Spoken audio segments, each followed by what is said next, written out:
Orthopedic Hospital. This is Countdown to Kickoff on the road. Hey guys, we're up. Will John Mateer become a Sooner legend, or will Arch Manning live up to his preseason hype? Those are just two of the stories in the Cotton Bowl today as Oklahoma goes against Texas at 2:30. Myself, Al Eschbach, along with Jim Traver. Another year, another game, and who would have thought before the season OU be ranked sixth in the country, and Texas would be not a top 25 team? I think, well, first of all, it's the first time since 1989 that the number one team in the AP poll was not ranked during the season. First time since like 1989. But this is one of the weirdest turnarounds, Al. You know, it just adds to this game. I mean, there's always stories going into this game, but now there's even bigger story. You know, is Texas as bad as they've looked? Is OU as good as they look? Yeah, you're right. And is Mateer, what's his injury situation? Is Arch Manning, who was preseason hype, most people the number one quarterback in the country, is he as bad as he looked? Or is he how much improvement will he make today. And I really wonder what's going on in Vegas because this line, I don't know if I've ever seen a line. It has crossed every daggone thing that you can cross, right? It started at 4.5, went past 3, then it went past 0. Remember how many games, Al, end by 1 point, 3 point, all in that neighborhood. And then I guess now it's gone to Texas is what, 2.5 now? 2.5. I mean, what a crazy line. Yeah, it's all over the place. Totally all over the place. So, and the Mateer situation, we'll know the next injury report comes out at 1 o'clock today. I expect him to play. I think he's playing. I mean, they kept him at probable. Yeah. And they got rid of everybody else. I'm interested why they didn't get rid of him, just in case, I guess, maybe if he's warming up or something. But I think he's playing, man. I do. Now, this last move of the line in Vegas is kind of weird, but I think these two teams are fairly evenly matched, but OU has been the better team so far, and at quarterback, if Mateer plays, they're definitely a lot better there. Yeah, no doubt. We'll see the Texas defense, which had been really good in last week, really bad against a horrible Florida offense. No, you're right. They definitely had a bad game against Florida. So it'll be interesting. Now they're getting that Muhammad kid back, that corner. And they're talented. They got a bunch of highly recruited guys. It just their offensive line has been terrible. They can't run the ball at all. I know. And what's unbelievable about that is, Al, is that for the last 2 or 3 years, they've been one of the best offensive lines in the country. Yeah. And they lost. I guess they just didn't recruit well with some of these younger kids right now. Or maybe they'll get better. Just too young. Yeah, maybe they're just too young. So a massive game for both sides. For Texas, if they lose this, they're finished. Oklahoma, if they lose this, it's going to be really tough with the schedule they got. Toughest schedule in the country the rest of the year. I'll tell you what, though, if OU wins this game, I mean, they'll have to kind of fall apart, in my opinion, not to get into this their schedule is easy to fall apart. No, you're right. I'm not saying they can't, but obviously Missouri's better than anybody thought, right? Right. Tennessee is better. Tennessee's better. Mississippi's better. Yeah. LSU about what we thought. South Carolina is good. Not as good. Missouri better. Yeah. And Alabama probably about what we thought. Yeah. So. Yeah, it's going to be tough. There's no Texas doubt about it. Not as good as we thought. So That's this is a game you have to win. I agree. No, you're right. You have to win, especially if Mateer gets out there and looks good and can play. So which I think he's going to. So we'll see. 2 years ago, the Dylan Gabriel situation where he's out there warming up with his helmet on and everything. And I wonder what Brent. I wish we had injury reports back then, because maybe we could take a little bit from what Brent did back then. If it was then, he would have had to tell, because the Southeast Conference would come down on him big time. He couldn't have been probable, that's for sure. No. But he could have been questionable. Yeah, he could. And then just not play. But at the final injury report, that's right. You can't do that. The one that's going to come out here in about about the hour and 15 minutes. So it's we'll see if either team, and I think neither of us think that going to be able to run the ball with the tailback. So Mateer, you run him up. I say, he run 15 times against Michigan? Is that what the total was right that? Say that again now, Mateer. What? He ran about 15 times against Michigan, right? Yeah, right in that neighborhood. Yeah, you got to run him. Oh no, there's no doubt. I mean, this thumb doesn't make any difference about whether you're going to run him or not. I'm sorry. I mean, with all due respect to everybody out there, he's going to be able to run the ball. Well, and also, how did he? The number one way quarterbacks hurt their hands is when they throw and they hit a helmet. Yeah. So it's not. I don't know how you can hurt. The only way you can hurt your thumb or your hand is if you fall on it when you go down. But these guys all know how to fall and everything, so I'm not really that concerned about it. I think that it might hinder him a little bit. But Al, when they shoot that stuff in there, he's not going to feel it. Well, and he didn't obviously play the last 3 quarters. That's what's amazing about it, right? Yeah. I mean, if the dude would have come out in the first quarter and said he couldn't play, I'd worry a lot more. But he played with it. And that was before they fixed it. Right? Yeah, absolutely. It's a massive, massive game for both teams. Remember, when they were both in the Big 12, it was a big game, but Southeast Conference, the schedules are so tough that the loser of this game really is in a hole. Yeah, no doubt about it. No doubt about it. Yeah. Texas has to go to Georgia. Yeah. No, you're right. I mean, I don't know how Texas. I just don't know how Texas can go undefeated the rest of the way. No. I mean, if they were as good as people thought they were in the beginning of the year, okay, but they're not. And they got to play A&M. A&M's better than people thought. I like A&M, although there's a lot of people that think Florida will give them a hard time today, and they might. You talk about it all the time. Florida's talented. And they're pretty good defensive. They're good defensively. They are very good and defensively. And A&M's offense is nothing special. Right. No, you're right. You're right. But Elko's got those dudes playing. He really does. He's got them playing down there. Just think about that. All that money and the buyout and everything to give big Jimbo Fisher and nothing happens. You bring in a daggone big offensive lineman guy from Duke and look at him. He's at least – I'm not saying they've turned the corner. They just look better, don't they? He changed the culture. He has. You're right. No, you're exactly right. And they when you watch them, they look better than they used to look. They look like they know what they're doing. Yeah. And I think he got in there and changed things, and he's so 1,000,000% different than Jimbo Fisher was. Right. You know what I was thinking the other day, Al? The SEC, from this point on, I don't know how they're going to get a coach that's not good. I'm talking about every school. Every school. How are they? They may make a mistake, but think about it. All these schools with all their money and all the attention and blah, blah, blah, they're going to get the pick of the litter at almost every school. Yeah, Al. but there's also, look at Texas, what they've been with coaches here recently. I know, but look at Sarkisian. Yeah. This is the best coach they've had since Mac Brown. Absolutely. Look at Levy at Mississippi State. Look at, what's his name, Beamer at South Carolina. Look at Missouri, my gosh, what they're doing is amazing. It is totally amazing what they're doing. And DeBoer at Alabama is a good coach. Absolutely. It goes on and on. It really does. There's coaches everywhere in this league. Kelly, like him or not, he's a good coach. So, that's why it's important, really important for Venables to do what he's done this year. That's what it will be interesting to see what Florida winds up doing. Well, whatever they do, they're going to get a really good coach. That's what I'm saying. These schools are going to get good coaches. Yeah, but they thought Nephew was a good coach. I know. I'm not saying it's going to work. I said they're going to get good coaches. That may not work, though. It may not work. We're never going to say. That's right. No, I'm not going to say anything about the fit anymore. I'm done with that. But all I'm saying is that Brent Venables. They'll get a big name. They'll get. That's right. Whether the guy succeeds or not, I don't know. They'll get a guy who's had success somewhere else. Absolutely. And I think that Brent will have to go. Go. And most of these schools, other than OU, will hire head coaches. OU will definitely hire assistant coaches. That's where they've gone. They definitely do that. Schnellenberg's the only one since World War II head coach they've hired. Okay. Sam Humphreys texted me, and he said that he texted Fat Jack about why this line has moved now towards Texas. Jack said someone has gotten word that he's having pain, either that or he won't play or be limited. Then a couple of big bettors bet Texas on that news.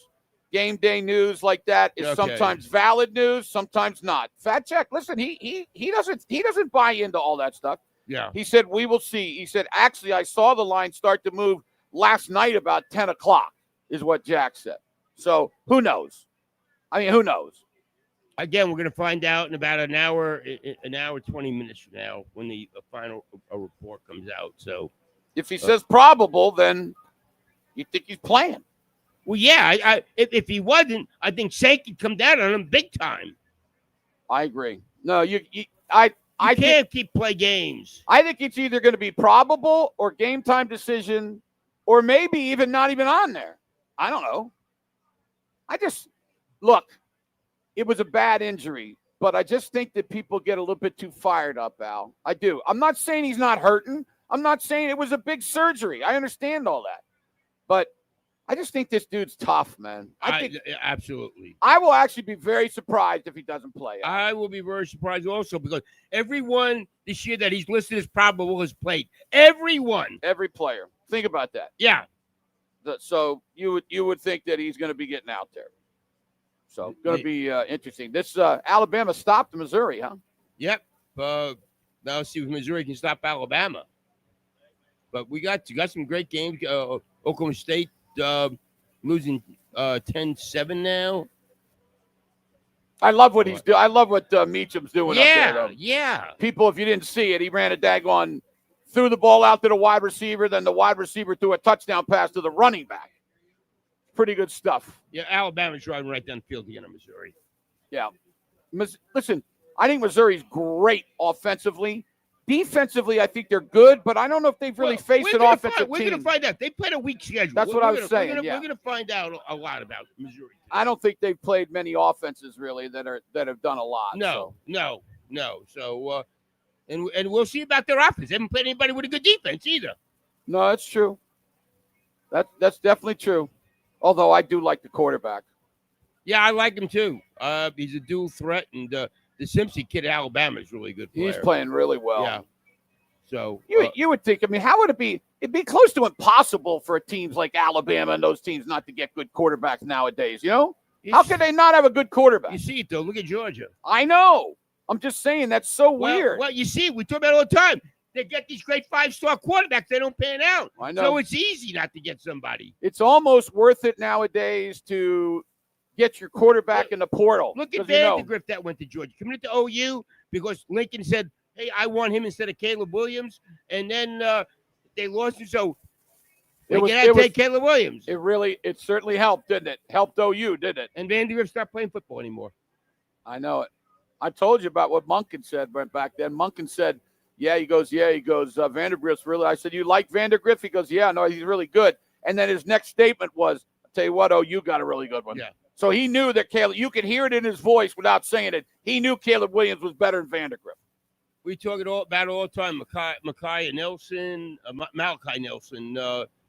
Arnold. The list goes on and on and on. Of the 5-star quarterback. So let me ask you something. Should we start doubting 5-star quarterbacks yes. like we doubt coaches nowadays to see whether they're going to be a fit? Absolutely, we should. I think you're probably right, man. Yeah, I mean, I think you're right.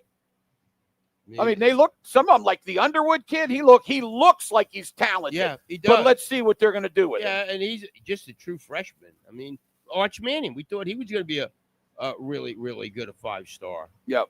No, you're right. You're exactly right. It's inexact science. I always also, to me, it means a lot. And I'll say, then I'm going to contradict myself about the competition they played. Jackson Arnold played against great competition, and yet, I mean, yeah, you can't tell because in high school they're so much comfortable in the pocket and you go, wow, I know. And then you get played against these cats. I know. No, listen, I was wrong on Arnold. I watched him play. I thought, wow, and I loved it the way he ran the ball and everything like that. But the one thing I didn't take into account, and it's my fault, and I apologize to the listeners because I like to tell them what I think, but I didn't take into account his pocket presence.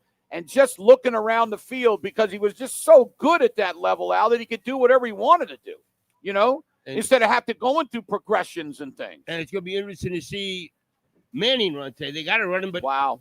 You shut Arnold down. Totally shut Arnold down. I mean, I would just love to sit down with Arch Manning today for about 2 or 3 minutes and just kind of talk to him. Like, he has got to be.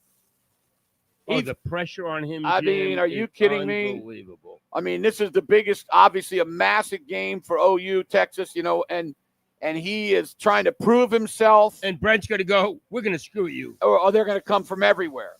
Yeah, they're going to come from everywhere.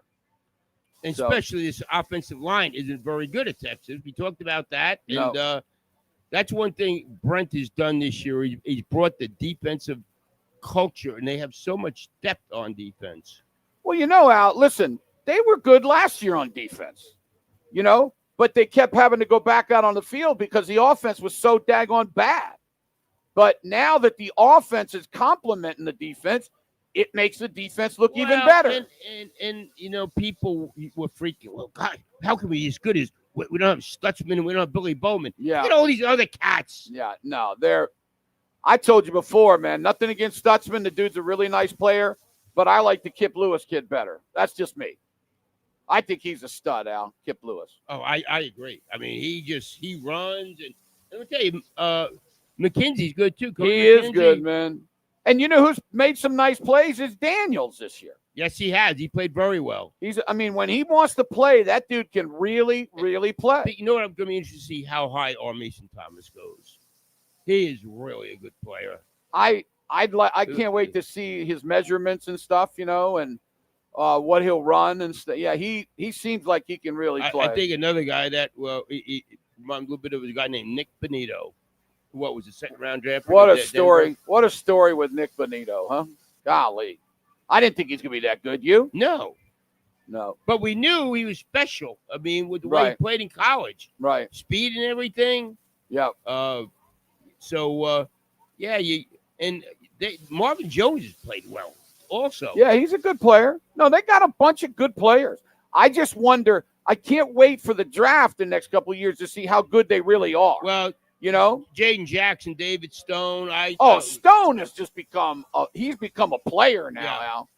What a great move that was to kind of beg him to stay. No doubt. Remember, we don't think about that. No, yeah, you're right. And not that they would have missed him immensely because they got a bunch of other guys, but man, he has showed up, Al. Yeah, he's really, really played well.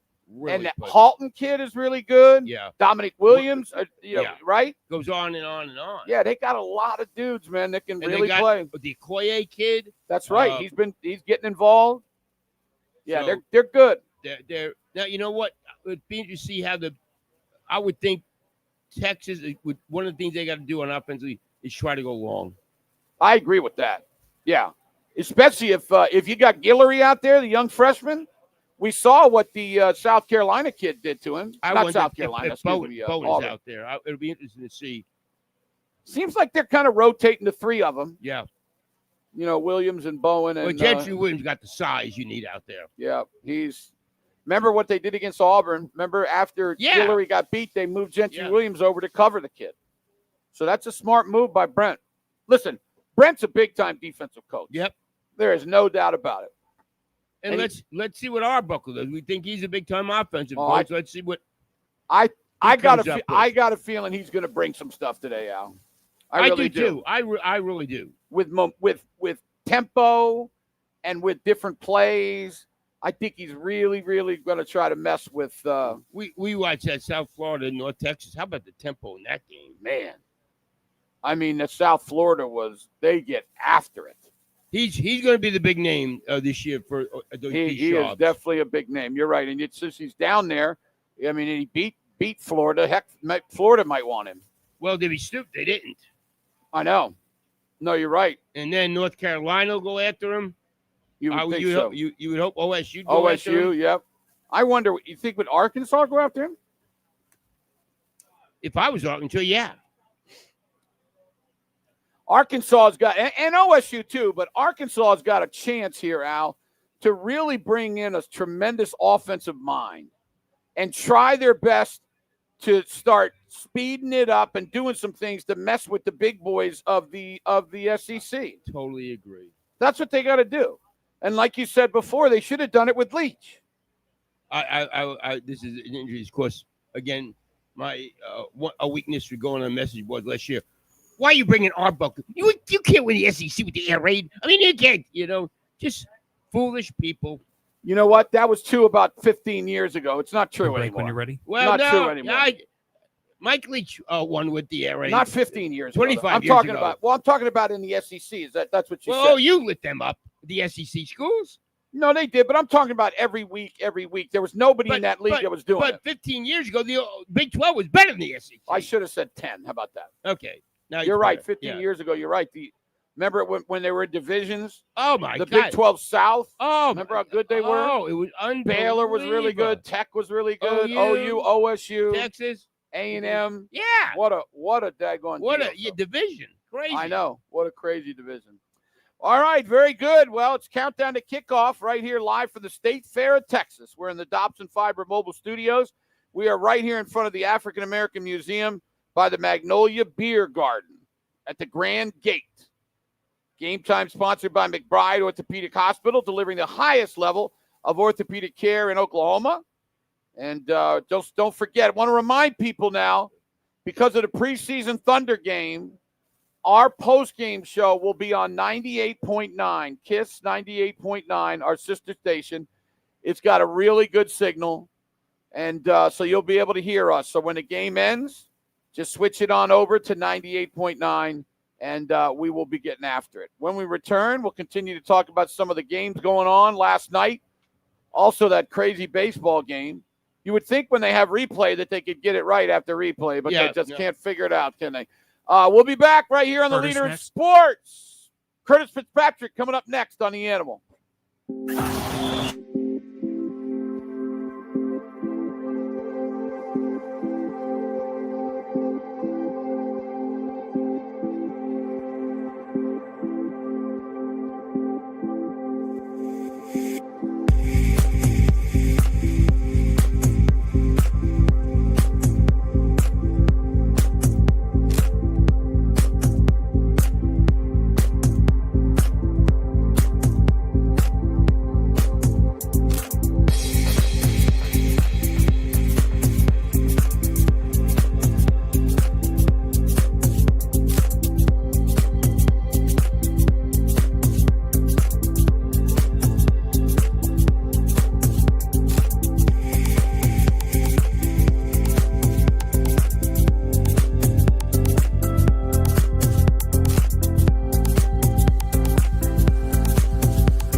Alabama leads number 14 Missouri 14-7, and Pittsburgh leads number 25 Florida State 14-7. First quarter, no score, number 4 Ole Miss in Washington State. 2:30 games, number 7 Indiana's at number 3 Oregon. Number 13 Georgia Tech hosting Virginia Tech. Number 16 Notre Dame home for NC State. And number 22 Iowa State is at Colorado. 3:15 today, number 12 Tennessee hosting Arkansas. 6 o'clock, number 5 Texas A&M home for Florida. 6:30 games, number 9 Texas Tech hosting Kansas. Number 10 Georgia's at Auburn. And number 15 Michigan goes to Southern Cal. 6:45, number 11 LSU home for South Carolina. 7 o'clock, number 18 BYU is at Arizona. And 9:15, number 21 Arizona State goes to Utah. Last night, number 24 South Florida beat North Texas 63-36. Broadcasting sponsored by Parish Devon Injury Lawyers. Visit pepperwinds.com. WWLS FM, The Village, Oklahoma City, the Sports Animal, a Cumulus station. Boomer Sooner, the Sports Animal. It's game time. Powered by McBride Orthopedic Hospital. This is Countdown to Kickoff on the road. You guys are up? We're back. Myself, Al Eschbach, Jim Traver, joined by Curtis and Patrick here at the Cotton Bowl, Oklahoma, Texas. 2:30 kick today. And Curtis, this is, who would have thought before the season OU be ranked 6 and Texas not in the top 25? Yeah, I mean, I thought there was maybe a chance that OU would be within striking distance of the point spread, but nobody saw Texas having 2 losses. I didn't. But no, I think that's really a testament to how good that defense is for Oklahoma, how good John Mateer was in those big games, and how bad Arch Manning has been, and that offensive line for Texas. Yeah, it's this could be a battle of which offensive line can block somebody. I mean, it could very well be that's what this game's going to be. Yeah, no, I agree. And, I was talking to you guys beforehand. I mean, I was told, because we always talk about in this game the rushing totals and who wins the rushing game, wins the game. And a lot of it has to do with sacks because quarterbacks take rushing yard stats when they get sacked. But, can OU block for the run game? And I've been told they're really going to try to work Jaden Ott in a lot today. I don't know. He may start, may come off the bench, but I think he's going to be a factor, at least going in. He's a part of the game plan because maybe he helps with what he does, help that offensive line. When they don't block anybody? When they can't block it, try to help the offensive line. Al and I, the minute we saw him run the ball a couple of times, we looked at each other and said, now that's pretty good. That looks good. Yeah, it's obvious that the kid can play. Yeah, so I think he's going to be a part of the game plan today, and I think you're right. The offensive line is going to have to be a key for both teams. It really is. Well, and we'll see how Texas they got to run Arch Manning. They're going to have trouble. And I also said they're going to go long a bunch. I think that may be the way Texas can score with the big play. Well, Arch Manning has to run the ball. If he doesn't, then their run game. The traditional run game is not good. And if Arch Manning's not running the ball, and I'm sure OU is going to be all over that, then they're going to have problems. If they make Arch Manning into a passer with his offensive line, and he's got the yips a little bit, he holds the ball a little bit too long, if they can do to him what they've done to some of these other quarterbacks, then I think OU can win the game. Yeah, this is a big-time defense. And, we talk about Brent Venables. He's a great football coach as far as the defense is concerned. Made one big mistake last year with getting an offensive coordinator from within. It didn't work out. Letting Gabriel go. And that's right, and letting Gabriel go. But now he realized that it was a mistake, and I think he's brought in a great offensive coordinator and a tremendous quarterback. So that changed things all around. Yeah, okay, I'm sure you guys have talked about this.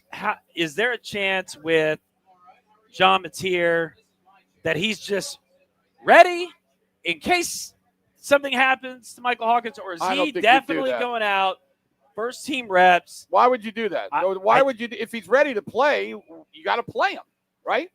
I would agree, but the whole probable thing, you would think he's going to play. But does that mean he can run out there? But it's all about how he grips the football, right? Well, sure, but remember he gripped the football really, really well for 3 quarters, and it was broken. And he had to be doing it because they practice indoor. So why'd they do that? Well, they were hiding it. Yeah, they were hiding it. They don't want anybody to see. And I didn't think that he was going to get the probable. He already got the probable. I agree. You know? If I were Brent Venables, I would have just put him questionable That's right. anyway. But Yep. he didn't. So Nope. him doing that tells you they think he's going to play. So we got to go with that.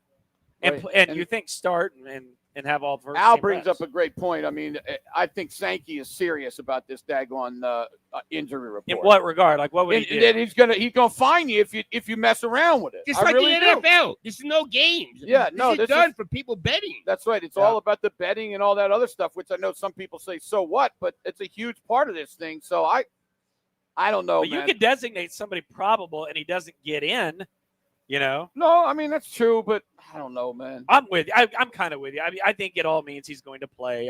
I trying can't to get think it of out of all my scenarios. head that he played with it broken for I know. 3/4. Okay, but you've had surgeries, Jim. Sure, many. How's it different after surgery in anything you do? And I mean, with a broken Yeah. bone, how is it Well, different than when you first break it? The first 3, 4, 5 days, it's a lot different. But these screws, man, that they put in your bone are bones. They clamp around the screws. That's what it does. So by now, that screw. Some people are talking about what if the screws come out? They're not coming out. I mean, unless the guy did a bad surgery and he's the best daggone guy there is. So I don't think I think it's all about pain level. And if you shoot up, you know how you grip the ball, Curtis? When you don't feel anything, then you grip the ball. That's Right. all I'm saying. So I told Al earlier I would be really surprised if he doesn't play. Yeah, again, when he lists probable, I mean, Yeah. and I told Jim, every player he's listed probable this year has played. Well, then he should play. I mean, there's no doubt about that. The offensive line, though, I think that's a huge question mark. If you're like I think Oklahoma's going to win the game, but if I'm saying how does Texas win the game, it's because that offensive line can't run block and they get to Mateer. Maybe he's a little hesitant. I don't know because of the hand. I don't know. I do think one thing for Oklahoma having Giovanni Gibson back last week, getting some reps, made a nice catch. I think getting some game reps, I think will help them in regards to today having another weapon. You got to have playmakers, and I think he could be a good playmaker. Maybe watch out for him to get some. I don't know, get him going early, get a special because I like OU's receivers. Now that he's healthy, they got a good group of receivers. Hey, I'll tell you this.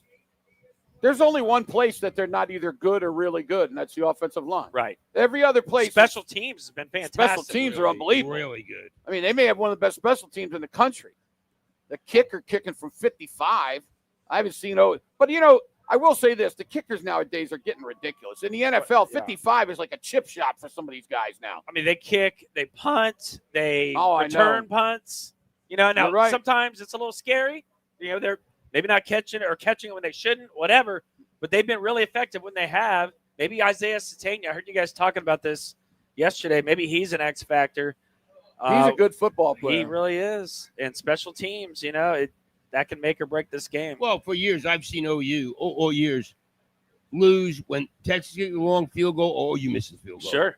It's happened all the time down here. Well, forever, Texas has had the kicking advantage in this game, and I don't think that's true. It's not true today. No, absolutely Not not true true today. today. No, I totally agree with you. What about some other games today, Curtis? Got Alabama up 14-7. I thought this game was going to be 70-65 the way it started, but it slowed down a little bit. Oklahoma State is tied with Houston. I really playing a wide receiver. Yeah, I mean, That's kind of sad, though. I'm going to go again. Wow, I Oklahoma know, State is I know. tied with now, the Houston. whole thing is sad. I did the OSU Baylor postgame show with Gideon a couple weeks ago, and that was the response. And Matt was there. He knows it was. Hey, they showed some creative things. It was the first game after Gundy. Right. But, man, the defense is terrible. What are they going to do? And my takeaway was they might have a chance to win a game this year the rest of the way. Maybe. And that was the takeaway. And maybe this is the game because I don't see many other wins. I don't know. It's going to be hard, but I know Al, that trips Al out when we talk about that. But, it's just human nature to look for something good, I think, Well, especially when so sure. many bad things have happened. Well, the key is, how would you like to see him get the South Florida coach? Golish, absolutely. He's awesome. Do you like that offense? You know where he comes from, Josh Heupel. Yep. He was in Tennessee. So Yep. Heupel's building kind of a tree there, and he would run that that same Jeff Levy's kind Fast. of same. It's that Baylor offense that South Florida runs. The old Art Briles Baylor offense, and Heupel kind of runs that same system. Well, it's sweet, isn't it? I'd take him. That would get OSU fans and everybody getting Sure. pumped up. But problem is, Al, he's in Florida. SEC coaches are going to get fired, and he already had one fired. There are going to be more. Guy like with Golesh, I think Sumrall at Tulane are all going to be SEC type guys. And if you could get one of those guys at OSU, home run. Well, and the kid and the guy from North Texas, even though they turned it over 50 times. And the guy and Kenny. I think all of those guys are really solid They guys. can bring players with them.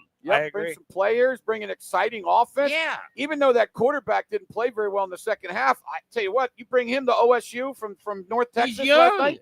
Yeah, he's a redshirt freshman. Yeah. He's got more years left. I agree. Now, listen, it's there are a handful of guys that make sense, and those guys make sense. Now, are they going to be courted by other schools? Is what's the money going to be? I know they have money, but are they going to spend it on that level of coach? Are they going to save it for NIL? Yeah. Or do both? A lot of questions. Got to do it on both. I agree. They got a pretty good crowd there today. Where's that? Stillwater. Yeah, it looks good. Not It does bad. look Yeah, good, not bad. Yeah. Not bad. For 11 o'clock against Houston. Yeah. It's really good. Yeah. I'm good. Hey, this is a good spot you guys have. If you're listening driving in, the grand entrance, it's like the main entrance to the whole thing, and you're right there. It's a great spot. Yeah, we got a lot of people that come by, and it's always funny after the game, whichever team loses, to watch the losers walk by. Sure. Especially if the Texas fans are there. We hear us talking. They'll throw things and stuff like that. That's a lot of fun. Let me tell you. So I'm sitting in the stands for the first time in ages. Usually I'm in the press box with you guys. Right. I brought my son his first ever OU Texas game, and he's been asking for years. I'm like, buddy, I'm working, and I got things going on. So I got some tickets. I'm going to be sitting in the stands baking like everybody else. And it's been a while since I've had to use the coupon line here to go get them the corn dogs. They've got a racket going here, Al. The currency, the fact that you have to stand in line for an hour to get coupons and then go stand in line to get the corn dog. It's a racket. The coupon line is a joke. It's ridiculous. And you spend way too much on coupons because you don't want to. You have to go back in the line. Right, again. you got to get back in the line. So the Texas State Fair, they figured out a scam. No doubt. When's the last time you sat in the Cotton Bowl watch a game inside with the fans? I mean, it might be 20 years, Al. I mean, it's been a while. I've been working every weekend. Have you ever sat in the stands, Al? As a student. Yeah. Okay. With a hangover. That surprised me. First OU Texas game I ever went to when I was a kid, my brother and we had begged our parents, and they didn't know. I mean, they didn't know how it worked. My dad, we didn't have a lot of money. He's like, all right, well, so we were here. We lived in Plano, Texas. We drove over here, found the first scalper that had a cheap price. My dad didn't know how it worked. We were in the Texas section, and it was like but then OU killed them, Al. It was back in the 87 game, I think, and it was weird being there. And I'm wondering how many people have actually sat on the other side. That's a unique experience right there. How'd y'all become OU fans in Plano, Texas? We lived. So before we moved to Plano, I was a kid in Oklahoma City for a couple of years, and I had become just an OU fan, and then went to junior high and high school in Texas. Okay. But I was still an OU fan. People always say, hey, why do you want to go to school at OU? I'm like, the football team. Not for academics or anything. No, I don't care about that. For football. And, of course, when I was there, it was the worst era of OU football in generations. So that didn't really work out. Well, 87, yeah, that was Nick Switch's last year was 88. Yeah, but I was a kid, though. Yeah, now, I'm saying when I went to school, though, it was Gary, Howard Schnellenberger. I mean, we're talking that's the bad. worst of the worst. Oh, it was horrible. It got progressively. Then John Blake, the first year of John Blake. I just always remember that Texas A&M game in the rain and the cold. Yeah. And it was literally, I've never seen like it. I think there was less than 2,000 people in the stands at the end of that game. Thank you very much. Thanks for the call. Thank you, There you Howard. go. We appreciate it very But much. hey, I always say this about this game, though, and you guys have been to so many. It is just a cool sporting event. Whether you're a fan of either team. No, you're right. If you're just a sports fan, It's got to be on your bucket It's list. a bucket list thing. I agree. And you said can't this. move it Yeah. either. You know, No. they're so stupid. These people that want to move it out from here. I say this: Army, Navy, Auburn, Alabama, Michigan, Ohio State. You ever been to an Army-Navy game, Al? Yes. He has First been to one one. I've ever been in a college game. I've Wow. ever been in my life. Is that Yankee Unbelievable. Stadium? No, it was in Philadelphia. Philly. Philly, okay. yeah. Yeah. Did you ever go to that, Jim? I've never been to an Army-Navy game. I went to a game. I've been to a game at Army. One of my homeboys played up Really? there, and that was incredible. That'd be cool. I really hate that OU didn't get to get I that know game. it, man. That would have been a fun People trip. would have loved that. Yeah, West Point is a really, really cool place. So Curtis, tell us what you think is going to happen here today. All right, I did go. If I knew Michael Hawkins was playing, I would be hesitant picking OU in the game, but I think OU wins. I'm going to say they get pressure on Arch Manning. If Mateer can hang on to the ball, I'm going to say OU wins 24-14. 24-14 OU. That's I an tell you, under. I'll be shocked if this goes over. I will- agree. in Vegas, I'd be betting money on What's under the total? this game. 43 and a half. 43 I think. and a half, yeah. Yeah. I'm right around there. Okay. Yeah, Okay. you got 38. That's 38. So perfect. I'm under. Yeah. No, I think. Let me tell you something. 44 and a half now. Oh, is it really? People are betting the over. What the heck is wrong with those people? I don't think Texas is going to be able to score a lot of points. You know. I don't know if OU will score. Well, I agree. but I think they got a chance to score more. and I think their defense could help that. Maybe Right. get a turnover. Right. Field position game with sacks. right. Whatever. I think Missouri just turned it over. This I could don't be know. a butt whipping in. Well, you can't turn the ball over when you're playing a team that's better than And you. when you're down 17-7. Yeah, you're right. No, you're exactly right. Hey, I think you guys got to hammer home what you're going to be doing on the postgame show. I've had Yes. so many people say, "Hey, what the Thunder playing?" Yeah. You're on a different channel, but it's not too far away. No, that's right. We're at 98.9 Kiss FM, our sister station. We'll be on there for the post-game show. And the app is a great way to do it. If you're here, like you're driving in the car, just click on the Sports Animal app, and there's a button, and it'll say OU Texas postgame show, Thunder game, whatever, That's right. and you'll be able to listen. If you're on the app, right, the Sports Animal app. So, all right, Curtis, thanks for coming All by. right, see you guys. Yeah, have fun with the little man. Yep. It's good to see him. He's Barry looking Trevor's good. right out there with his jacket on. That's I right. see Barry. He looks good. A lot Barry- better than I do. Barry Trammell looked really hot yesterday with all the clothes he had on, and he's doing it again today. The man is amazing. Countdown to kickoff live from the State Fair of Texas in Dobson Fiber Mobile Studio, located right here in front of the African American Museum, and it's a great place to be. Come on by. Game day sponsored by McBride Orthopedic Hospital, delivering the highest level of orthopedic care in Oklahoma. And don't forget, you can stream us, sportsanimal.com or the Sports Animal app. We will talk to Mr. Barry Trammell when we return right here on the home of the Thunder, the Animal.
Just gotten in the end zone again. The Cougars lead the Cowboys 23-10 late second quarter. Tulsa off today. The Golden Hurricane 2-4. They go to East Carolina 6:30 this coming Thursday. Top 25. These games in the second quarter. Number 1 Ohio State leads number 17 Illinois 13-0. Number 8 Alabama leads number 14 Missouri 17-7, and 14 apiece between number 25 Florida State and Pittsburgh. Late first quarter, Washington State leads number 4 Ole Miss 7-0. 2:30 games. Number 7 Indiana is at number 3 Oregon. Number 13 Georgia Tech hosting Virginia Tech. Number 16 Notre Dame home for North Carolina State. And number 22 Iowa State is at Colorado. 3:15 today. Number 12 Tennessee hosting Arkansas. 6 o'clock. Number 5 Texas A&M hosting Florida. 6:30 games. Number 9 Texas Tech home for Kansas. Number 10 Georgia's at Auburn. And number 15, Michigan, goes to Southern Cal. 6:45 tonight, number 11, LSU, hosting South Carolina. 7 o'clock, number 18, BYU is at Arizona. 9:15, number 21, Arizona State goes to Utah. And a final from last night, number 24, South Florida.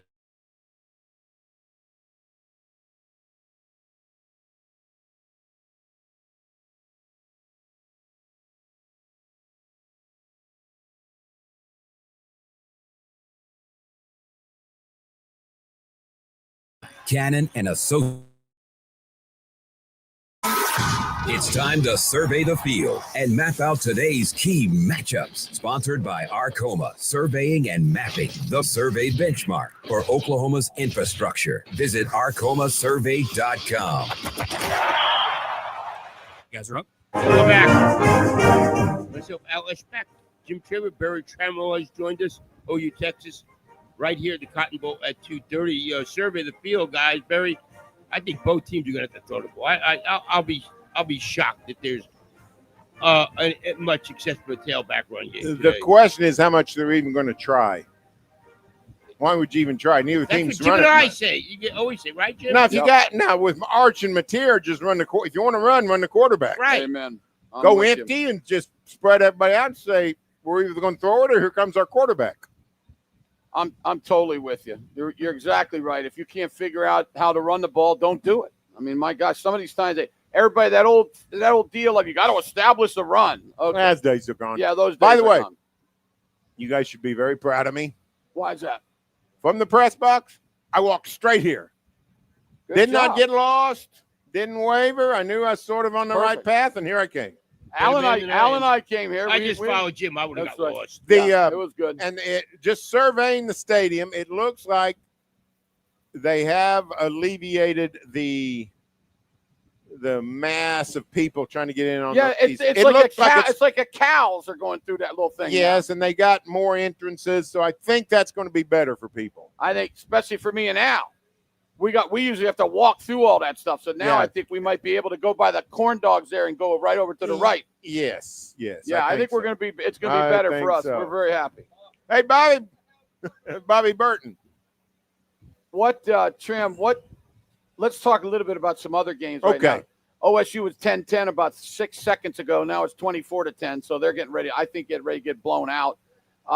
Alabama, Missouri. Missouri's defense is supposed to be really good, Trim, but I don't know if they've played anybody real good yet. They have not. South Carolina and Kansas. That's their two, which is not as good as Michigan and Auburn, but it's sort of in the neighborhood probably. So I'm not gonna put them too far below the Sooners, but. I tell you, Florida State's a wild one. Pitt's terrible. If Florida State loses this game, I think it almost makes Alabama in better shape because it's almost like, well, that's just a silly freak. How could that?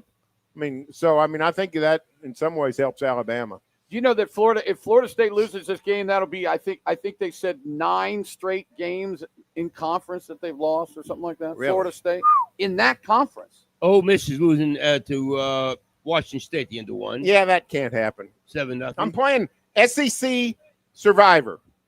Oh, okay. The NFL Survivor game? Yeah. And my brother likes to put one together for the family. So I said, okay. I said, let's do an SEC game. Okay. Same thing. You got 16 teams. You still alive? I'm still alive. There's like 4 or 5 of us. Tell me you have Mississippi today? I got Ole Miss today. You'll be okay. I think I'll be okay. Yeah, they'll be okay. I think I'll be okay. Those things are crazy because, when you do one in the NFL, somebody will pick like Cincinnati against Carolina. They get beat or something. Last year, we started the season. My first pick was New England, which was going to stink and did stink, at Cincinnati, and they beat the Bengals. And I'm out like at 3 o'clock on day one. 1 week. Yeah, that's crazy. Did you like South Florida's offense? I did like that that's a fun game to watch. Golly, the UNT guy kept padding up the turnovers. That's what got it away from him. Turnovers were just ridiculous, yeah. But I'll tell you right now, he's a pretty good quarterback. Isn't you like? I thought he looked good as a redshirt freshman, but that South Florida guy, he's going to be. I think he's going to be a hot commodity. Byram Brown, I think his name is. No, I'm talking about the coach. Oh, Alex Golish. Yeah, and he'll bring Brown where he goes. Probably bring Brown with him. Well, there you go. Go. If I'm Florida, man, and I watched that last night, I got to tell you, if you finish 6-6 this year, I might have to say, come on over here. It's a big one for Billy Napier tonight, about 3 hours south of here. At Kyle Field. People are betting on Florida. Line's gone way down. Well, Florida, who was it? Somebody, I think it was guys at Saturday Down South said, the 3 best teams or the 4 best teams in college football the last several years are like Georgia, Texas, Ohio State, and Florida when Billy Napier's about to get fired. So yeah, they're dangerous. What's his buyout? You have any idea? It's not crazy. And they don't care what buyouts are or anything. Yeah, but it's not crazy. It's not one of those kooky ones. Yeah, like Kirby Smart. Right. Matt Meyer, could you see if you could find Napier's buyout for us, please, down there at Florida?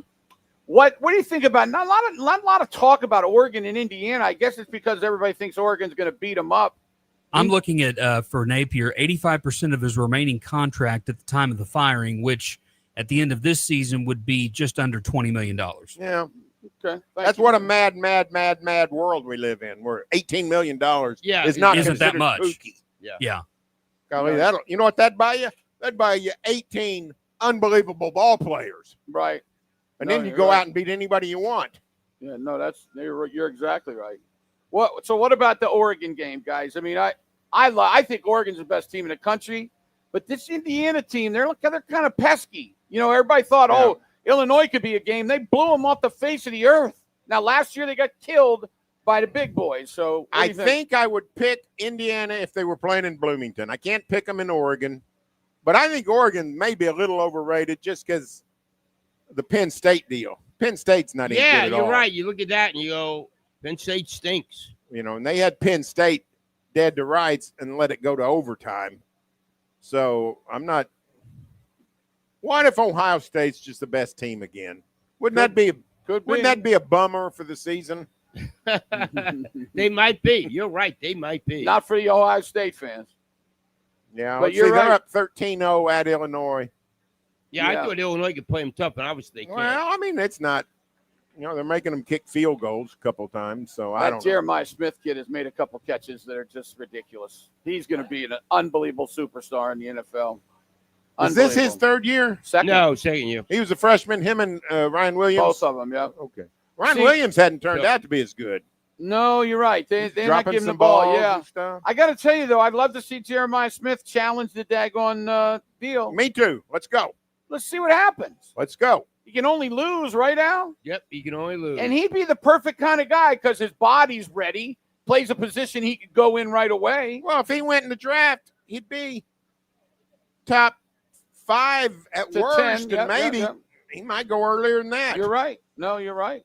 Well, you've seen a lot of OU Texas games. What you this any different? Your thoughts Well, about the this injury game? intrigue, that's what everybody's going to remember about this game when we look at it historically. It's been a wild week. The injury report for the SEC has added a level of intrigue. We got One coming up here in about 32 yeah, and minutes. we got CNN, the Chipotle News Network, checking in on us. That's crazy. So, we got all this level of intrigue.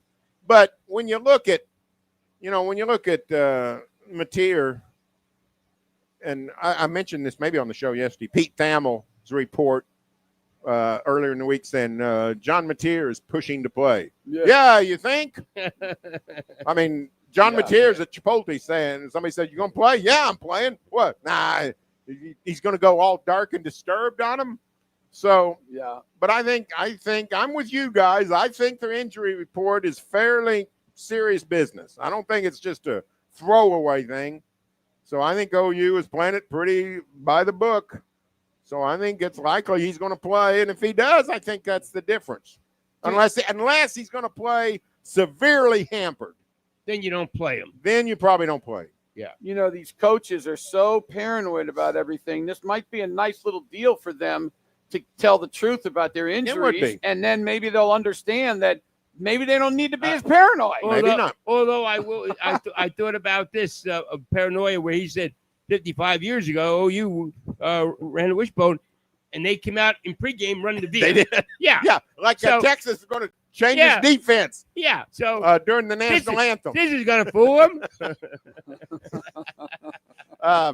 Here's what I would like to see. I want to know, and maybe we can tell in warm-ups, just how good can he throw? How good can he throw? Right. I think he can probably carry the ball, don't you? Oh, yeah, sure. Yeah, absolutely. That got to be their offense running the ball, right? So, and I would probably take John Mateer running with no throwing over Michael Hawkins doing both. Just after what I saw out of Hawkins, I just not at all encouraged by his inaccuracy. Maybe it is. So, but boy, what a folk hero he became. Listen, if it's Mateer versus Manning, one of these quarterbacks is walking out of here with a elevated status. Now, they're starting the game with different status. I mean, Arch becomes sort of, hey, we got our guy after all.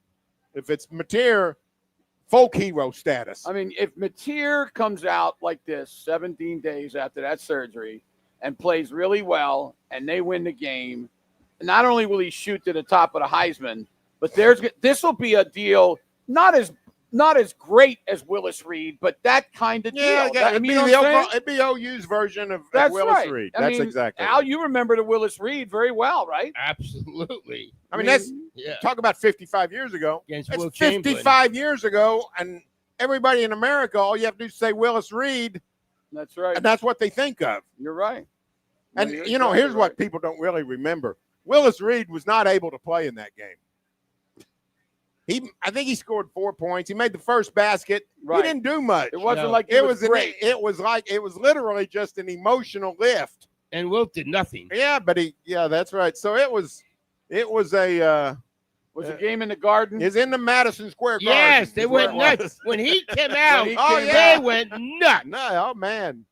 I mean, it might be the second most seminal moment in New York sports history. What do you think?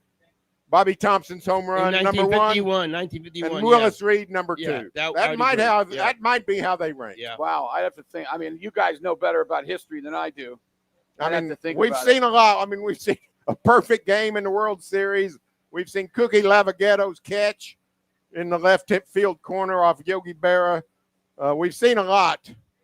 You know what I think is an iconic play, New York City wise, but it won't be with what y'all are talking about.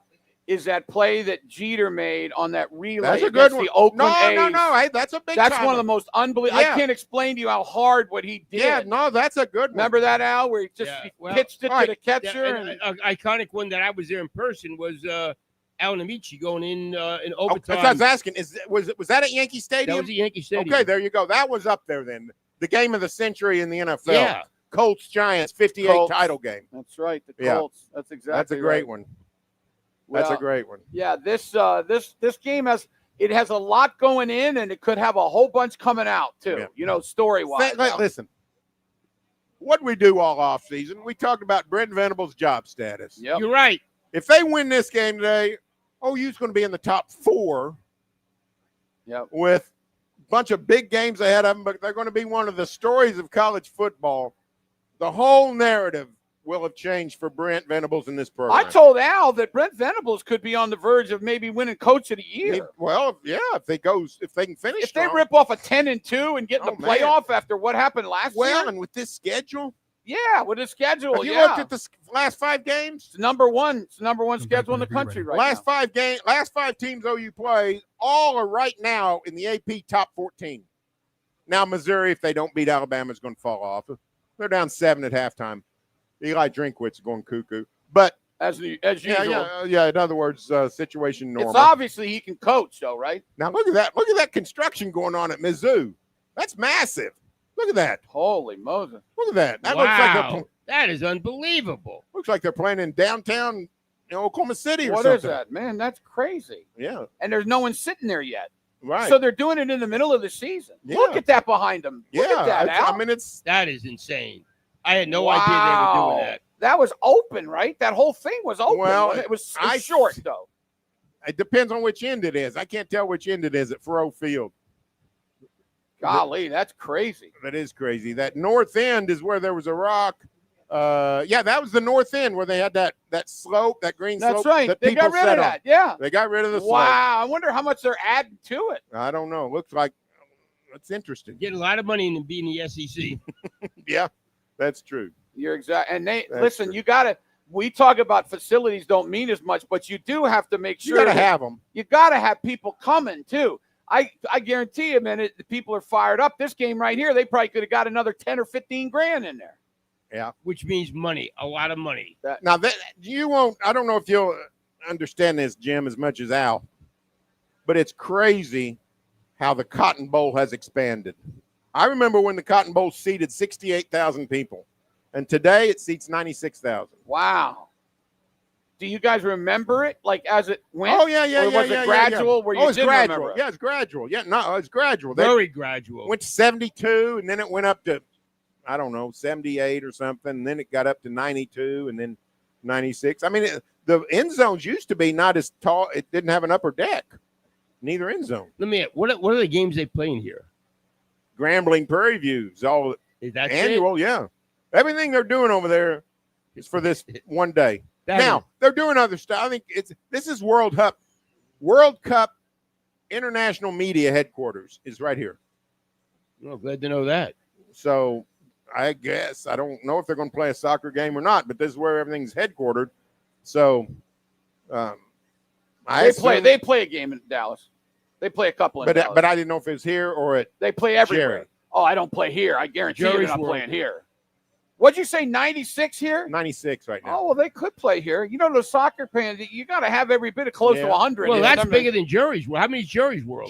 Jerry's got 80,000 seats But and what about 20,000 places to stand. That's a standing thing. 100,000 to And let stand. me tell you something. Those psycho soccer fans, they'll stand. No doubt. Might fight while they're standing, but they stand. If you're ever going to be standing room only at an athletic event, you want it at Jerry World. Because if you can't see the field, you can see the big board. That's right. No, that big board is. That's what the press box, the new press box needs, a Jerry Jones big board. So it Here doesn't you have need- So one? when it's on the other end, we can see what the heck's going on. That's a shame. We were talking about it. I know nobody cares about it, but the media now is just both you guys have been doing this longer than me. It's unbelievable where it's gone with the media nowadays, isn't it? I mean, they just don't care at all about them. Well, they care, but it's not as much as they used to. You know what I was thinking? This and Barry can relate to this. I remember when the night before a game on a road trip, we're down here, Johnny Keith, SID, or then Mike Treps would take the people out were closest, following the media people, out to dinner with their wives and comp everything. Oh, really? Oh yeah, it was very very Wow. important. Yo, yeah, Really? yeah. That's crazy. Well, you can do that kind of thing when you're not building facilities, when you're not paying coaches $100 million, and when you're not paying your linebackers a red cent. No, good point. But they did it before all that. Is when media. That's what I'm saying. Yeah, right. Yeah, I'm wasn't that saying. important anymore. Well, you got a lot of money. Did either one of you ever do that Sky tour? Al did, the Skyriders? Yeah. Yeah, You Al did did. that? I never Yeah. did. I Oh, never yeah. did. Did you like that, Al? It was that fun. cool? Yeah. I always thought that would be pretty cool. You never did it. I huh, never Sam? did it. And I'm not. When did it stop? It stopped in the Early early 90s, yeah. I think. Don't Right you think? before I came on radio. Yeah, early 90s. It was fun. Now, Yeah. Al, did you each day go to a different Yeah, place? yeah. each day. But we stayed in Boulder 2 days. Yeah, there's a lot of bus rides because you get from Ames to Lincoln and Kansas City or Yeah. Lawrence to Lincoln, that kind of stuff. But they'd fly, like out to Boulder and back. And there were about 40 or 50 of us on it. Yeah. Yeah. The media days And they is have way like better. dinners for you and stuff. Oh, yeah, yeah. yeah, Paid yeah, for yeah. every- we didn't pay for nothing. Golly. Listen. Media days way better. Way You mean now, you better. mean. Yeah. Oh, I know, way but better. it would be cool one time to just travel like I don't that. know. When, And when you I know was what? younger. You could talk to every coach and every player. Yeah, Oh, the there you go. access is what was Yeah, fun. the access was unbelievable. That is crazy. Yeah. One All of, right. one of my early memories is I'd be at Norman when the Skyriders would come to OU, so I'd go out to that. And I remember, like, Switzer, I guess Switzer would have been the coach. Maybe it's Gary. I can't remember. Probably Gary Gibbs. Anyway, Gary sits at the table. All the media's out in the, the auditorium, his chairs for the press conference. John Brooks. John pulls up a chair, sits at the edge of the table by Gary, and puts his microphone and sits there next to Gary Gibbs during the whole press conference. It was the dangest thing I ever saw. That is so funny. He still has he's still the funniest story I've ever seen in sports. The women's gymnastics team hires John to be the in-house PA. They were trying to get everybody excited. They had a really good team. Sure, yeah. Becky Buick had a really good team. They hired John. He did a great job getting everybody fired up, blah, blah, blah. But they're playing National Power Utah. And at the end, it comes down to the last event and the last rotation, and John committed an oh-no. He announced the Sooners need a 9.85 to win this duel. You never do stuff like that. And then OU, the gal goes, and she gets like a 9.875. Puts the Sooners barely over the top. Everybody goes crazy. And here goes John. He's through with his night. He's walking up the ramp. And Greg Marsden was the longtime Utah gymnastics coach. And he sprints up the Lloyd Noble ramp. He grabs John Brooks and says, "You're a miserable SOB." Only he didn't say SOB. Really? Yeah. Wow. No. You're an unethical SOB. Because he announced what Because the he score? announced the score. And then he runs off. And John takes off after him. And John grabs him. And you know what John said? What? He said, "Nobody calls me unethical." The SOB, I guess, was fine. Oh, that's a great story. I've never heard that. That's Yeah. a good one. I was there. Great Brooksy. story. Brooksy is crazy. Uncle, what do you think's going to happen here today? I think if Mateer plays, OU wins. I think if he doesn't play, Texas wins. I don't think it's real complicated. Well, I tell you, it's Pretty true. Although I think the opposite could happen with each. It's not like it's a guarantee either way. But that's true. You know what I'm saying? That's not true. In other words, right. you could win with Hawkins, and You're just because their defense is so good, and then with Mateer they could lose too. And we always see crazy things happen. Crazy in things. games. I've seen Randy McEachern beat Thomas Lott, so I can see about anything. Boy, Dean talked about the stats in the 76 game. Like each team had about 150 yards. Yeah, OU maybe you didn't have single digits. Yeah, and both teams had unbelievable kickers. If they had just got past the 50, Von Schaman and Erxleben would have kicked field goal. OU misses an extra point. Well, they didn't miss the kick. They missed the execution of the snap. Yeah. Wow. No doubt. All right, Tram, always great to have you on, my man. See you guys. All right, see you. I can't wait. I hope you have a good walk over there. There's a lot of people. Barry Tramble, ladies and gentlemen. You can listen to him every weekday with us. Comes on about 4:45, and always love talking to him. It is Countdown to Kickoff live in the State Fair of Texas. Dobson Mobile Studios is where we are right now, located in front of the African American Museum. And Game Time is sponsored by McBride Orthopedic Hospital, delivering the highest level of orthopedic care in Oklahoma. When we get back, we will talk to Mr. George Stoya. We're actually going to, Jim, we're going to amend that a little bit because George Stoya is going to come on a little bit later on in the pregame show, try to get an update on Mateer, what he sees in pregame warm-up. So George is going to join us actually at 1:30 today after we hear from Dean. Okay. Sounds perfect. Thank you very much. So is Dean next, or are we waiting on No, Dean? it'll just be all next, and then Dean coming up about after the top of the hour. All right, sounds good. We'll come back here in Texas, getting ready for the big one, right here on the Leader in Sports, The Animal. It's game.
Oklahoma State right now is trailing Houston 24-10. That game is at the half. Tulsa off today. The Golden Hurricane 2-4 in the year. They go to East Carolina Thursday at 6:30. Second quarter, number 1 Ohio State leads number 17 Illinois 20-3. Also in the second, Washington State leads number 4 Ole Miss 7-3. Halftime scores, number 8 Alabama leads number 14 Missouri 17-10. And number 25 Florida State leads Pittsburgh 21-14. 2:30 games. Number 7 Indiana is at number 3 Oregon. Number 13 Georgia Tech hosting Virginia Tech. Number 16 Notre Dame home for NC State. And number 22 Iowa State is at Colorado.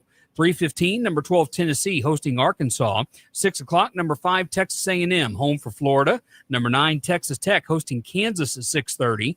Number 10, Georgia is at Auburn at 6:30, and also at 6:30, number 15, Michigan goes to Southern Cal. 6:45, number 11, LSU, home for South Carolina. 7 o'clock, number 18, BYU is at Arizona. And at 9:15, number 21, Arizona State is at Utah. Final from last night, number 24, South Florida defeated North Texas 63-36. It's game time, powered by McBride Orthopedic Hospital. This is Countdown to Kickoff on the road, sponsored by David Stanley Chrysler. Who will have the best air or ground game today? No, Advanced Laser and Cataract Center, Rob's Ranch, Mathis Home. Who will deliver the best air or ground game? Sponsored by Air Comfort Solutions, HVAC, plumbing, and electrical in OKC and Tulsa. Visit aircomfortsolutions.com.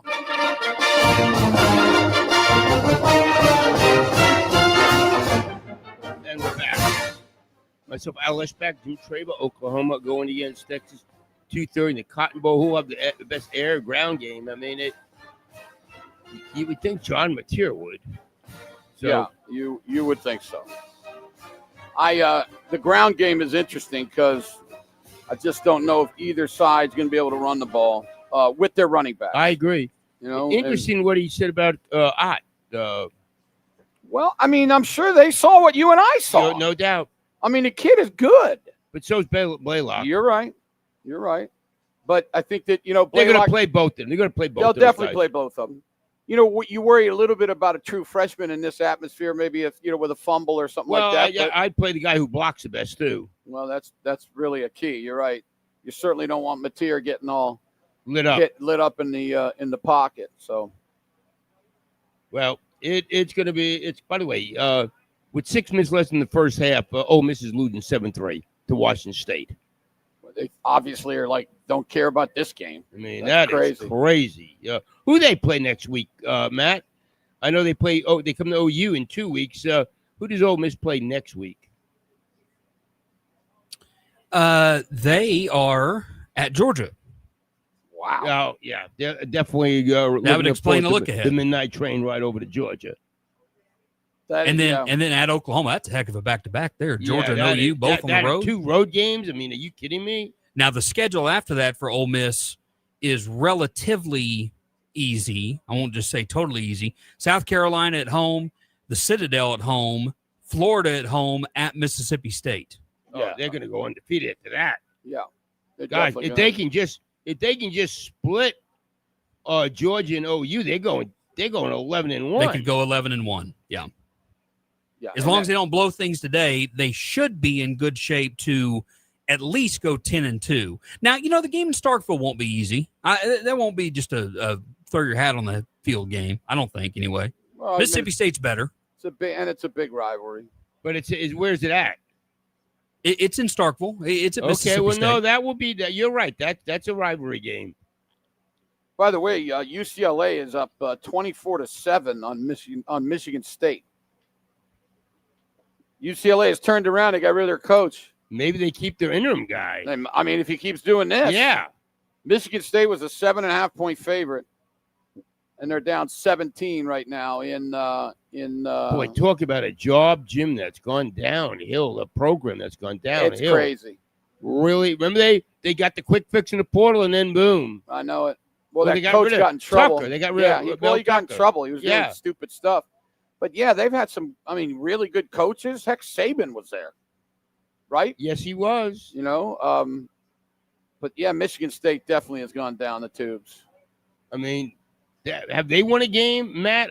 I'm sure they played somebody really bad to win. What have Who's they that? done? Michigan State. They're 3-2. They have not won a conference game. They're 0-2. They beat Western Michigan, Boston College, and Youngstown State. Lost to Southern Cal, lost to Nebraska. Wow. They still have games left with Indiana, Michigan, whatever you think about Penn State. They got to go to Iowa. Doesn't sound like they're going to win many games. Well, we got Michigan, Nebraska today? Yep. What do you think? No, Michigan, Southern Cal. Michigan, yeah, that'd be an interesting game. Nebraska what's the goes to spread? Maryland. I see Southern Cal 2.5-point favorite. Game out in the Coliseum. That's about right. I told you, we talked about it yesterday. That quarterback is really good at USC. Really, really good. There's no doubt about that. Yeah. Well, they better win this game because next week they go to Notre Dame. They got a road game at Oregon. Trip to Nebraska won't be easy, but they could go win there. They get Iowa in their home field, and they, for what it's worth, they get UCLA at the end of the year. Now, I don't know, I think they're still better than UCLA. UCLA's No playing doubt. better. Well, the Nico kid's playing better. Yeah, he is. Mm-hmm. Oh, he was tremendous last week. Yeah.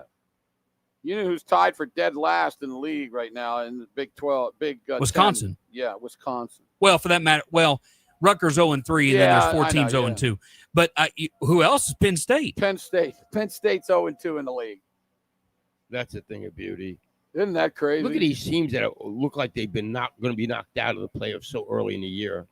One of them's playing today. One of them is playing today. Well, it makes you wonder if more and more of these teams get beat, could a 9-3 team sneak in at like the 11 seed or whatever? If they make strength of schedule factor. Yeah, right. Here's the deal, though. I think that there's going to be at least 4 teams in the SEC that have 2 losses or less. I do. I think that there's going to be a lot of teams, like 5, maybe even 5 teams, and if they all have 2 losses in the SEC, I just don't know how a 3-loss team can beat them out. That's the problem. Yeah. I mean, it looks as if like Ohio State and Oregon are probably both in the tournament. Absolutely. And then they're going to get a third. I don't know if Penn State doesn't belong in there. Maybe it'll be Michigan. Maybe it'll be and Indiana. Maybe again. I don't know, but they'll definitely get a third. And then in the big in the SEC, my gosh, Mississippi, I mean, they got a bunch of teams that can get in Texas now. Tech a big game tonight. Yeah, they play what, at Arizona State? No, right? they host Kansas. Oh, that's right, Kansas, yeah. Arizona State plays at Utah, I believe. Ah, yeah. Yeah, we'll learn a little bit more about the Big 12. Right now, Houston is still up 24-10 on OSU. You know, Utah's 4-1, but is this right? Utah is a 9.5-point favorite against Arizona State. I know the game. I know the game is at Utah, The but quarterback's 9.5? not playing for quarterback's Arizona not playing, State. yeah. Levitt. Yeah. Yep. Is that what it is? Okay. And if you Well, that look makes at sense. it, Maddie, it was like 6, like about 2 days ago. 3 before days the ago. announcement, yeah, Yeah, and right. it's just shot way the heck up. So Yeah, the Big 12, Texas Tech looks pretty good, don't they're they? good, man. And they're really good defensively. They're good on both sides. That's the deal. Yeah, that's exactly right, Matt. Yeah. I mean, Missouri going down the field right now in Alabama trying to tie this game up. I know it. Missouri, that's a big game for Missouri. Yeah, if they win that game, they're going to be in Yeah, great shape. because they don't have a real tough They got to schedule. come to Oklahoma. What's the other game? LSU, Matt? What did we talk about? Missouri? For Missouri, Yeah. let's see. Georgia, isn't it? Don't they- Missouri, well, they host A&M. That's the other one. After today, the game at Auburn won't be easy. The game at No. Vanderbilt won't No. be easy. And then they host A&M. They host Mississippi State. They're at Oklahoma, at Arkansas. Okay. Well, they got a chance. They win this game. What did you say? They're at Vanderbilt? Yes, Well, that's not going to No, be that's easy. not guaranteed. not easy. No, definitely not. Games easy. that you thought were guaranteed at Vandy and at Mississippi State aren't guaranteed now. No, you're right. Utah kicked. Houston. Houston kicked the field goal, so it's 27-10 up in Stillwater. Here momentarily you should be getting an injury report, the final injury report. That's right. Here in the next couple of minutes. So I'm sure Blaine will be sending it to us the minute it happens. Blaine got it. I bet it's coming. So Iowa State at Colorado. Oh, Missouri scores a touchdown. It's going to tie that game up. wow, That's the quarterback ran for it. Boy, he's a good player. he's a good player. He's right. Hey, you said the total was 60 in this game. 61, I think. Yeah, 61. Going to be 34. Yeah, he's better than what a bad decision. You talk about coaches at Penn State, Franklin making the decision. I guess you know why? He doesn't like a quarterback that runs a lot. No, I mean Allard. I just don't know why people like Allard. He just doesn't. He just hasn't really shown me a whole bunch. Looks He like just a hasn't. typical Penn State quarterback, which is not very good. No, you're right. That's a really good point. You're right. He is a typical Penn State quarterback. So I mean, do you guys either remember who's the flashiest quarterback that ever played at Penn State? I mean, Flashiest? flashy, yeah. You guys would have Never. to tell me how flashy he was. I know Blackledge was a good player. Blackledge was really good, but he wasn't Well, flashy. no, not flashy. Drop Yeah. back passer. Drop back passer. Yeah, I mean, they don't ever have exciting. They're never an exciting team. They've been really good in the past, but But they're not exciting. no, never. Hey, by the way, I just saw a video. George Stoya just tweeted out a video. The Sooners have arrived at the stadium. John Mateer, both hands in his pockets, for what that's worth. I don't know. Maybe I'm the only guy that gets a kick out of that, but he's got both hands in his pockets. I guess I don't know if that's planned or not. Who knows? But That's I beautiful. just, Now, I you got a no kick out doubt of it's planned. People aren't going to come off a bus with both hands in their pocket. That is just Oh, sounds like I they're love just it. having Ready, fun with Dean's back. people. I just love it. He probably is, yeah. Yeah. All right, very good. Well, we're going to have George Storia coming up in a little while, but I think we have Dean Blevins next. Is that correct? And then we'll go Yes, to George Storia. that's Okay, correct. Very Yep. good. It's countdown to kickoff live right here in the State Fair of Texas. We're in the Dobson Fiber Mobile Studio. Tough to say, huh? Hard, man. Yeah. We're in front of the African American Museum if you want to come see us, right in front of the Grand Gate as well. And this is all sponsored by McBride Orthopedic Hospital, delivering the highest level of orthopedic care in Oklahoma. Don't forget, our post-game show will be on our sister station, 98.9. So if you're listening after the game, turn it to 98.9. We have a Thunder pre-season game going on tonight. So contractually, that's what happens. We'll come back, talk to Dean Blevins next. right here on the home of the Thunder, the Animal.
Third quarter, 17 apiece. Number 8, Alabama. Number 14, Missouri. At the half, number 25, Florida State leads Pittsburgh 21-14. Late second quarter, number 4, Ole Miss leads Washington State 10-7. 2:30 games, number 7, Indiana is at number 3, Oregon. Number 13, Georgia Tech hosting Virginia Tech. Number 16, Notre Dame home for NC State. And number 22, Iowa State is at Colorado. 3:15 today, number 12, Tennessee hosting Arkansas. 6 o'clock, number 5, Texas A&M home for Florida. 6:30, number 9, Texas Tech hosting Kansas. Number 10, Georgia's at Auburn. Number 15, Michigan travels to Southern Cal. 6:45 tonight, number 11, LSU is home for South Carolina. 7 o'clock tonight, number 18, BYU is at Arizona. And at 9:15, number 21, Arizona State goes to Utah. Final from last night, number 24, South Florida beats North Texas 63-36. Broadcast. Dean's ready, guys. Parish Devon Injury Lawyers. Visit pepperwinds.com. WWLS FM, The Village, Oklahoma City. The Sports Animal, a Cumulus station. Boomer Sooner, the sports animal. It's game time. Powered by McBride Orthopedic Hospital. This is Countdown to Kickoff on the road. Dean's ready. You're up. So we're back here at the Cotton Bowl, Oklahoma, going against Texas at 2:30 today. And let's bring in Gene Blevins. And we just got the word. John Mateer is playing. He is off the injury report. Not even on there, Dino. Not even on there anymore. Yeah, I find it. This is. I wish I were there. Yesterday, I said I'm fine with being where I am right now in Oklahoma City, about to watch the game. But I sure wish I were there, because I don't know that I've ever seen as much confusion, and the line changing the way it have is just stunning to me. You can read anything you want to read into it, but it's significant. I just hope that the Oklahoma players are not as distracted as I am, and I imagine everybody out there listening is. Well, I think they knew. Oh, you heard the last few days he was playing. Yeah, I know. But so, Al, why do you attribute the line moving that much to? It sounds like it's stupid money. That's what it sounds like to me. You know what I think it is, Dean? I think there's people trying to middle the game. I think the line has been so all over the place. If you would have got this in the beginning, you could have gotten it down. I mean, you really could get a bunch of numbers. You could get 1, 3. I mean, those are big numbers. So I don't know. I just think the Sharps came in early, and then they sat back and waited for everybody, and then I think they did it again. But I don't think they're right by any means betting on Texas here late. Yeah.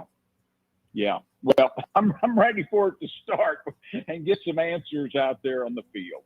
Let's see it. I think we all are. I think all this the last couple of weeks is just insane. You got to go. We don't talk about turnovers enough. That in a game with these two teams, turnovers is absolutely huge. Yeah. I mean, turnover and kicking game. You combine those two, and you probably have the winner if it's a decisive difference.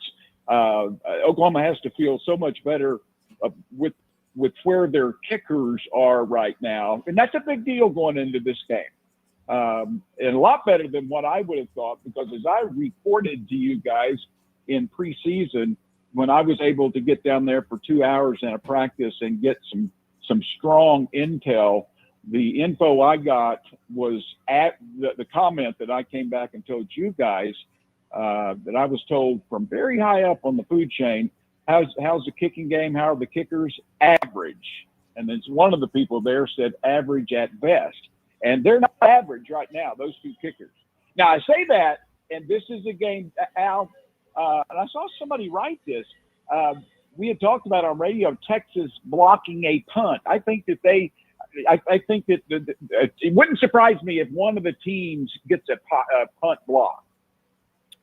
Yeah, I mean, in the return game, field position, when you got two really, really good defensive teams, field position is absolutely huge. And kicking field goals. Well, and OU's really improved.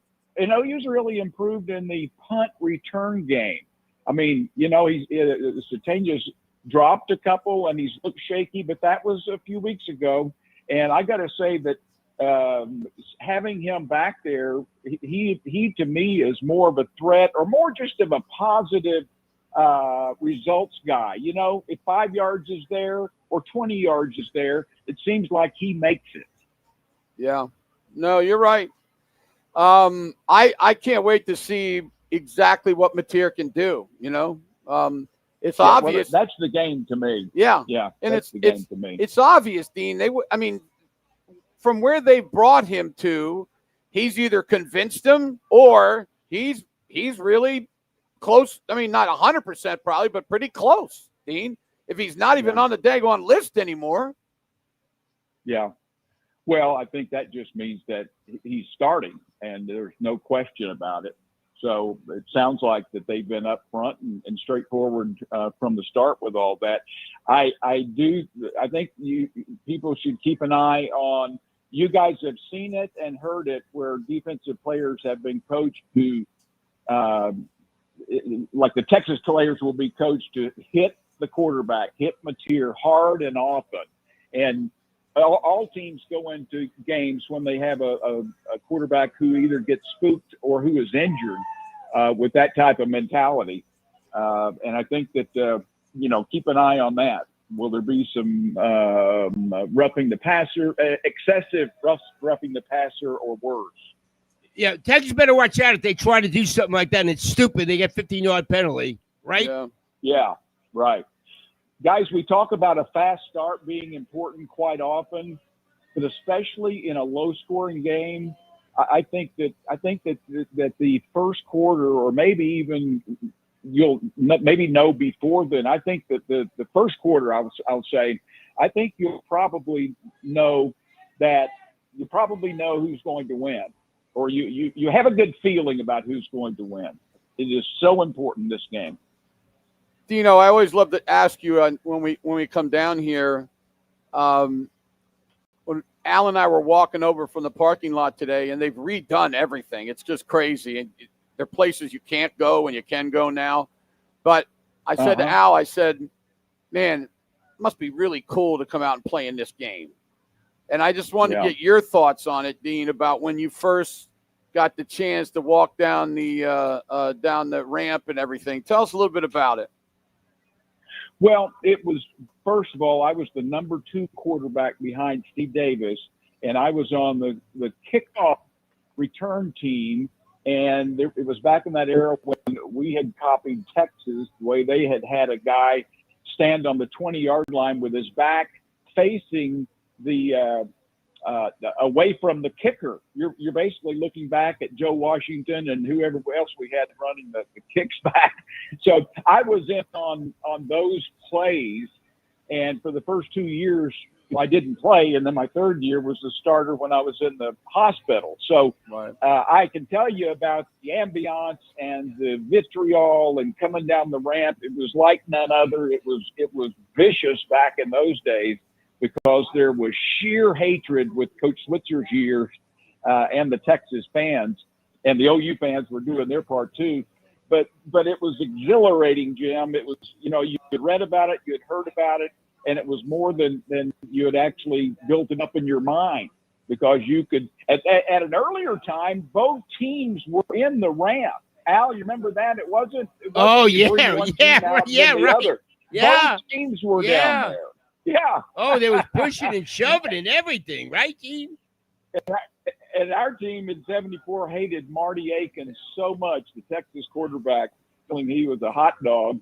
And then he scores a touchdown early and runs by the sideline with number 1 up, and all that did was wake up the Selman boys, and you ended up taking care of business. But now, Jim, there's nothing like it. I say there's nothing like it. I guess the Michigan, Ohio State, and OU and Auburn, Alabama would be in that same category. But for this part of the country, nothing like it.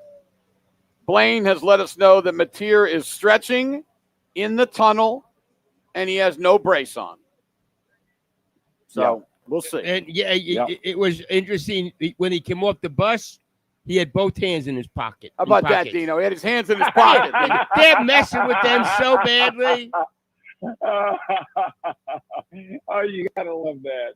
I know. But you can't wear a brace. You know, you can't go out there and throw a football with a brace on your hand. No, you're right. You know, my concern about this game more than anything else, the grip on the football and ball security, but really more than that, what is the grip on the football going to be? I've heard some people saying that you shoot it up and so pain's not going to be an issue. I don't believe that. You can't numb a thumb and have it just. I mean, it's such an important finger on the hand, the most important for throwing a football. That and the middle finger.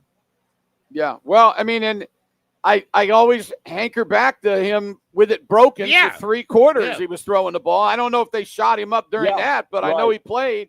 And you know, Dean, when you go in for a halftime, all your adrenaline goes away, and then you come back out. It's going to really hurt, right, Dean?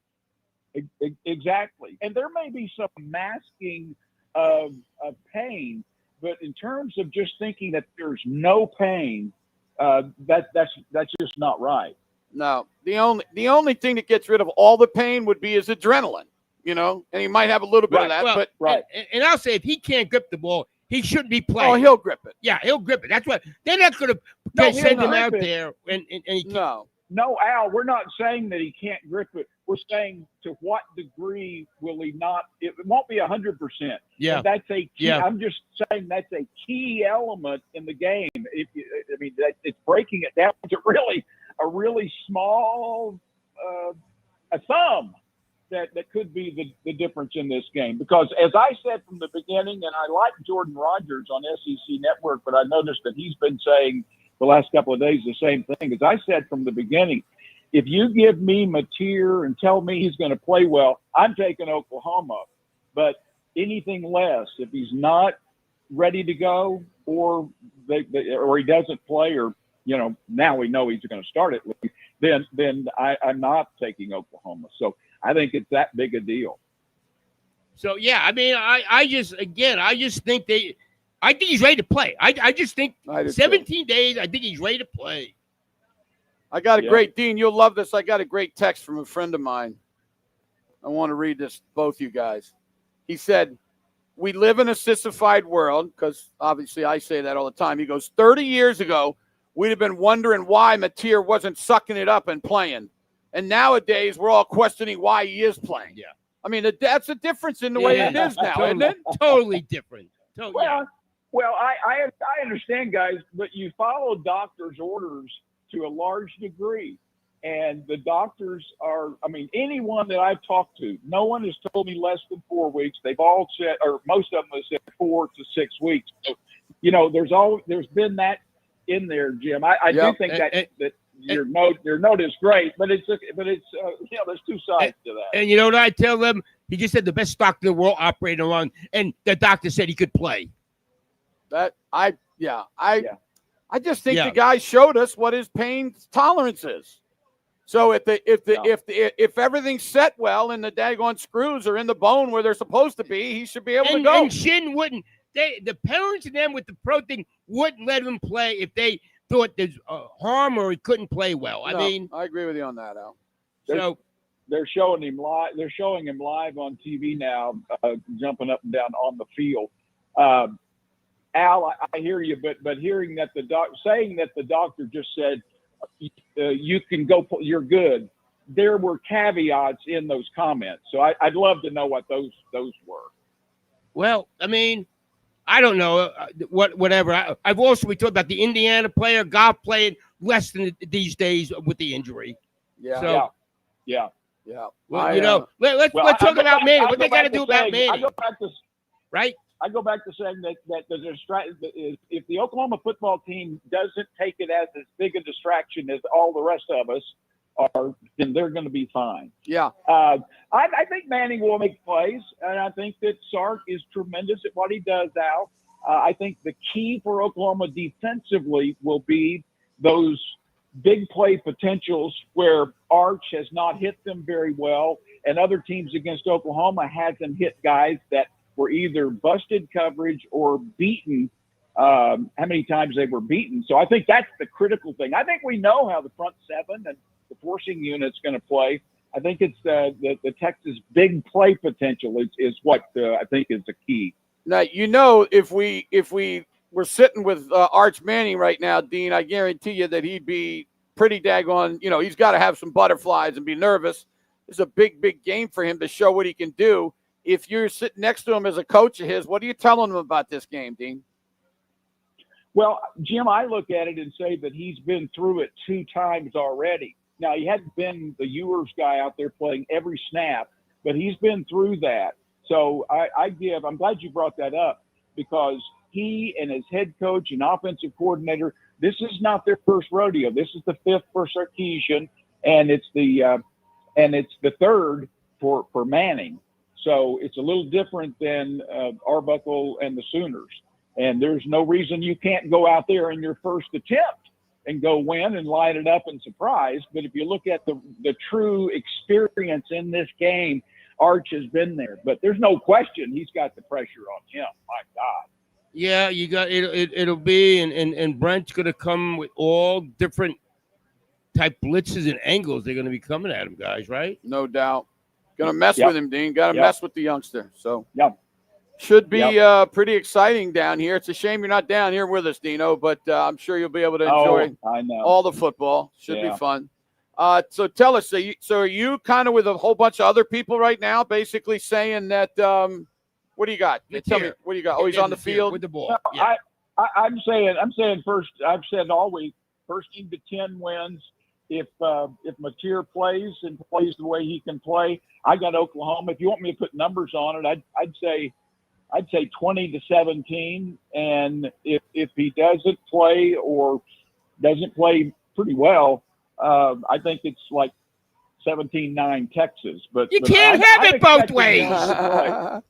Hey, Dean, let me tell you. Well, that's how I feel. We got a picture. In my opinion. We got to pick. We got to pick. We got a picture, Dean, here of Mateer out on the field right now, and he has a very small, like, thing that's tied around his thumb that goes kind of down around his wrist. Yeah. You know what I'm saying? So it's just barely around his thumb and then around his wrist. So probably just to keep it from bending a specific way. But I think we're going to see John Mateer. I do. I think we're going to see what he is. So absolutely, it's going to be awesome. Absolutely, yeah. All right, Dino. Enjoy it on TV, Dean. Yep.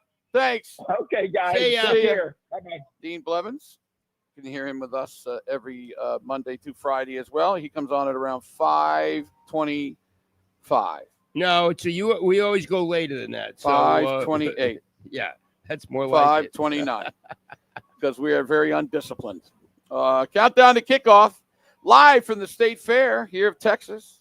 We are in the Dobson Fiber Mobile Studio, and we're located in front of the African American Museum. This is also Game Time that is sponsored by McBride Orthopedic Hospital, delivering the highest level of orthopedic care in Oklahoma. I got a reminder, too, if you're listening to us and you can't wait for the postgame show, the postgame show will be on 98.9 KISS FM. So just down the dial, 98.9. Now, if you go to our app, all you got to do is go. You'll see it's the postgame show. You push on it, and you come to us. Maddie, let me ask you a question. What are we doing as far as phone calls this afternoon? Do we know? Same number, 405-900-WWLS. Nothing changes with that or the text line. Phone number to call on postgame and to text, the exact same number. The only difference is a couple of clicks up the dial. That's it. All right, sounds good. We'll be back. We'll talk to George Stoya, who is in the stadium. Tell us what's going on there. A lot more coming up right here on the Leader in Sports, The Animal.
In the Cotton Bowl right now, going into the fourth quarter, Houston leads Oklahoma State 36-10.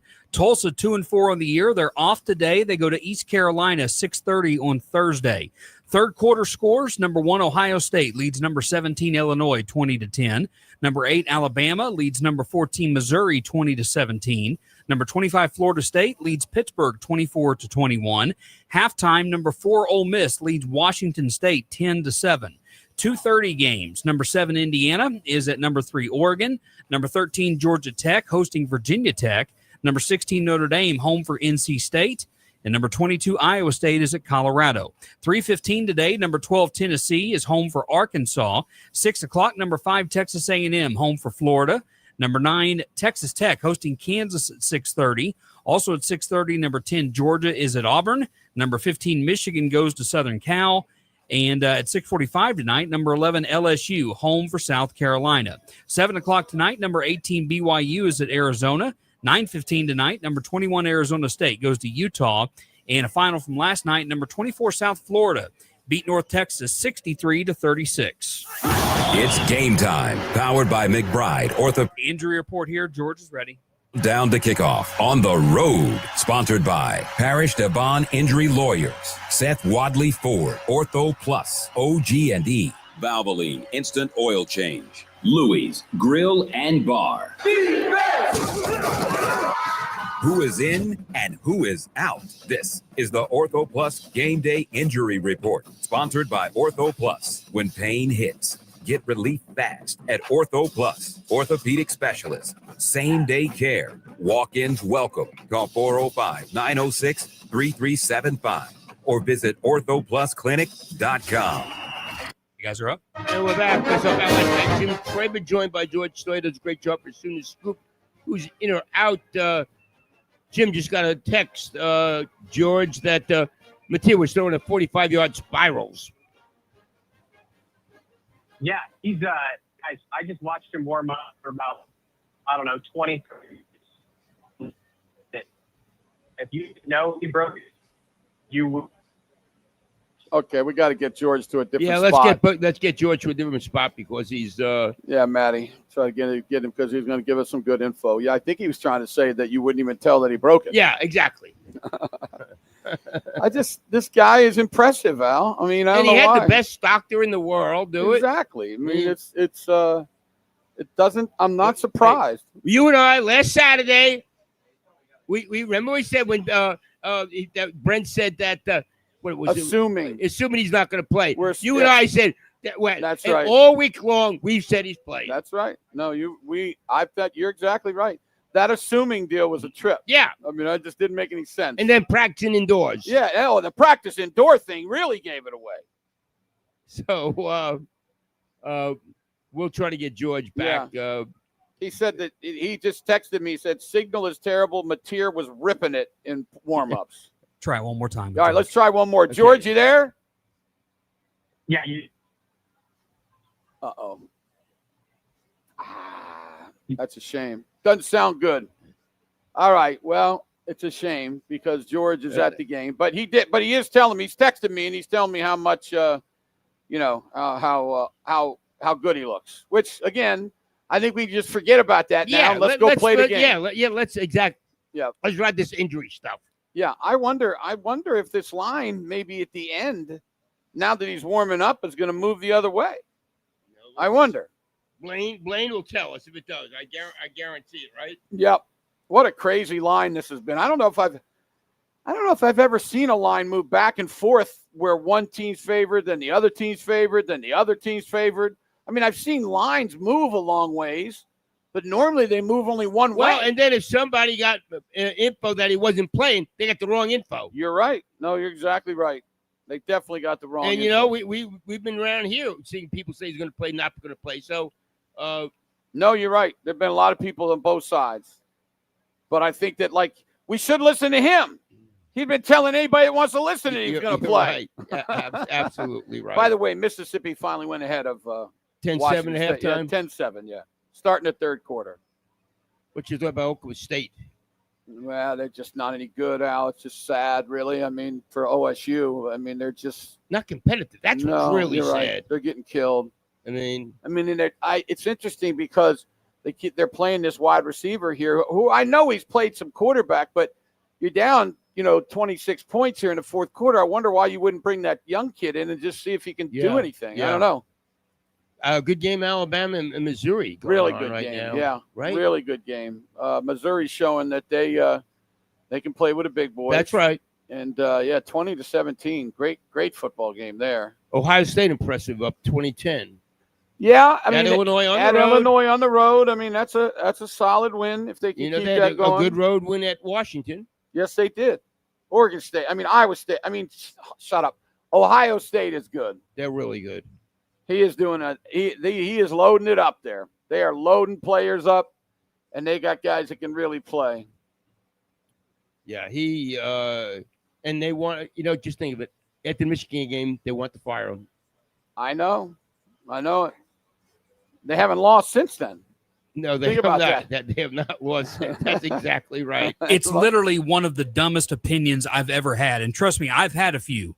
It's one of the dumbest thing. I understand the Ohio State-Michigan game is a big deal. I get it. But they go on to win a national championship, and they're still number one now. It's one of the dumbest things I've ever heard. Yeah, we're with you. Were you saying it? You weren't saying it, were you? Saying what? That he should be fired? Yeah. Oh, yeah, of course. I wanted him out of there. No, the way you said it for a second there, it sounded like you had said it. It was your bad, but no, I've had other dumb opinions. I'm with you. That was led by the receiver, former Ohio State receiver. Joey Galloway? Joey Galloway. Well, that tells you all you need to know. No, you're right. Definitely. They're a machine. They really are good. Do them and Oregon play? Right now, yeah, right. Well, let's not forget Miami. No, I'm saying, do they play each other in the regular season? No, they don't play each other. No. Well, that's matter of fact. What? Ohio State, if they get through today, which they should, the only team that's ranked right now is Michigan on their schedule. Got to go there. Won't be easy. Penn State. Penn State's on their home field. I can't see. I don't know, guys. Anything can happen. Is that Wisconsin? Does that worry you at all? No, they're terrible. Kill Wisconsin. Purdue is horrible. Terrible. Every other game is at home with the exception of the Michigan game. They get Penn State at home, UCLA at home, Rutgers at home. Well, we saw last year they can lose to Michigan. Boy, they play the bottom of the barrel of the Big Ten. They play Rutgers. They play Wisconsin. They play Purdue. Heck, Penn State. Who would have thought that at the beginning of the year? But I'm saying the teams that are and they play Wisconsin. Ohio State still plays everybody that has 0 losses in conference. I mean, that's good luck. With the exception of Michigan State. Boy, Michigan State is horrible too. They're getting killed by UCLA. What time is the Michigan USC game? That's 6:30. That's the NBC game tonight. Well, we got Georgia Auburn tonight too, right? Georgia Auburn is tonight. LSU South Carolina. Isn't there one a good Big 12 game tonight? Kansas and Tech. Yeah. Yeah, that's not a bad game. BYU goes to Arizona. BYU's undefeated. Only a 2.5-point favorite there. We talked about the Utah game.